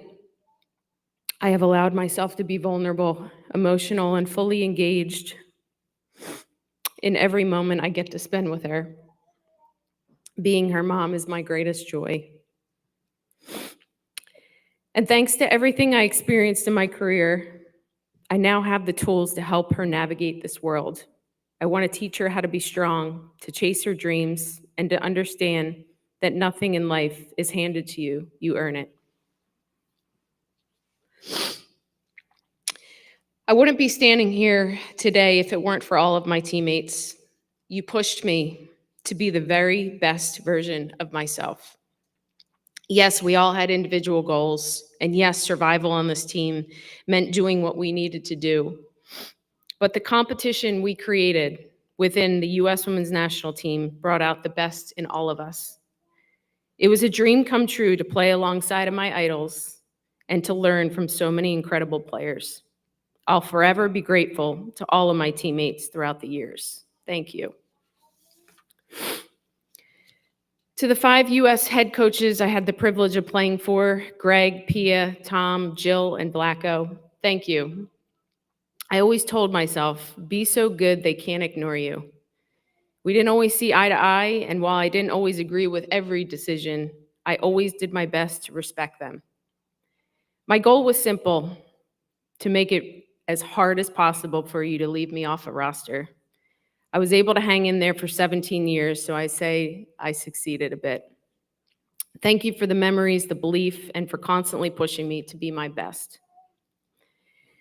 I was fortunate to be able to play in 2 professional leagues, the WPS and the NWSL, playing in Chicago, New Jersey, Atlanta, Western New York, and Houston, as well as getting to experience a short stint in England playing for Manchester City and winning an FA Cup. Thank you to all of my coaches throughout those leagues and staff for the memories over the years. To the support staff and everyone working behind the scenes at US Soccer, thank you. You all are the unsung heroes. From logistics to medical to equipment to operations, you did the work that allowed us to show up, compete, and perform at the highest level. When I started, the delegation list was small, but over the years it grew, and at one point, we had more staff than players, and I'm sure it's grown even more since I've retired. Your work mattered, it always mattered. To the fans, thank you for your unwavering support of me and of this team over the years. Your passion, your belief, and your energy lifted us in ways you'll never fully know. To the media and the journalists, thank you for your coverage and for helping play a role in the growth of soccer by telling our stories. I do have to admit, there were plenty of times I used you as motivation throughout my career, so thank you for that as well. To highlight a few of my coaches I played for in my youth days, my club coach, Joe Dodora, my high school coach, Rudy Klobach, Rutgers coach, Glenn Crooks, and the under-21 coach, Chris Petroselli, thank you. You challenged me, believed in me, and allowed me to express my game while constantly pushing me to get better. And Chris, I've said it before and I'll say it again, thank you for cutting me from the under-21 team. It was exactly what I needed. That moment lit a fire under me and became a turning point in my career. To my family and friends, thank you for your patience and understanding throughout this wild ride and for your love and support through every high and low. To my sister Ashley and my brother Stephen, I am so sorry that we lost over a decade of years together. It hurts me to my core that we missed each other's weddings and countless holidays and birthdays. Ashley, thank you for that call in 2016, right before you were about to give birth to Brooklyn. I've asked myself what would have happened if you never did that. I couldn't imagine not being in my niece's life. And these last 5 years with you both have been some of the best years of my life, getting to spend time together. I'm grateful beyond words in your love and support. I love you both. To all of my nieces, Brooklyn, Juliana, Genevieve, or French Fry, as we call her, and Parker, it's been one of my greatest joys of my life being your aunt. I love each of you so much and always cherish the time we spend together. Mom and Dad, I don't know if I can fully express how sorry I am for the years we lost. At the time, I was focused on one thing: success at all costs. I know we can't get those years back, but what we've built since has been the most meaningful gift I could have received. Thank you for everything you did for me growing up. You were amazing parents. and laid the foundation that allowed me to chase and achieve my dreams. You continue to be incredible parents and now incredible grandparents to your 5 grandchildren. And Brian, if he's even in the room, yes, he still is. Where do I begin? It's been 25 years together. We've been through everything, practically every phase of life, every up and down, and we've weathered it all because of our love for one another has always been stronger than the challenges we faced. I know I was intense, less intense now, and obsessed throughout my career, and you took a back seat so that I could chase my dream. And yet you never complained. Without your love and support, I wouldn't be standing here today. It takes someone truly special to understand the life that we lived. Thank you for being that person. You are the most incredible husband, and now watching you as a father has been the most beautiful thing to see. There was no greater honor than wearing the red, white, and blue. Yes, it was extremely hard. There were countless sacrifices along the way, but every bit of it was worth it because I loved the game. The lessons I learned, the relationships that I forged, and the experiences I gained were more than I ever could imagine. I am forever grateful for what this beautiful game provided me with. To the next generation of players, always remember that the journey is just as important as the destination. Embrace the challenges, believe in yourself, trust the process, and never lose sight of why you started. But most importantly, cherish the relationships you build along the way. This game will eventually end, but the impact you have on those around you and the lessons you carry with you will last a lifetime. I am really excited for the future and talent of the USWNT. Emma and the coaching staff have been doing a fantastic job, and I will be rooting for all of you every step of the way. Once again, it's an incredible honor to be standing up here, inducted into the 2025 class. I thank you all, and it's been an absolute pleasure to represent my country all those years, and I will always cherish this day forever. So thank you.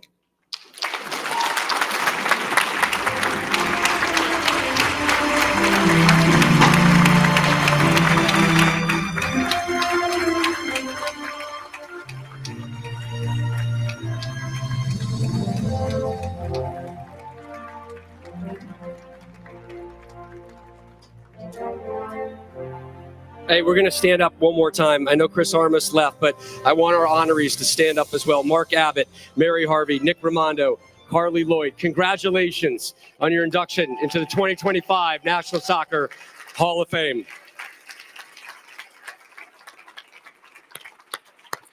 Thank you again to the Hunt family. Thank you again to FC Dallas, US Soccer, Major League Soccer, everybody who's played a part in this evening. So with that, our program is complete. On behalf of the National Soccer Hall of Fame, thank you again for joining us today here in Frisco as we honor the class of 2025. We do ask that all Hall of Famers and the Colin Joe's Media Award winners to please come to the stage for a group photo. With that, thank you. Thank you. Raimondo party, it's on now. Party's on. We'll see you guys at the bar. Thank you again. Congratulations to everyone.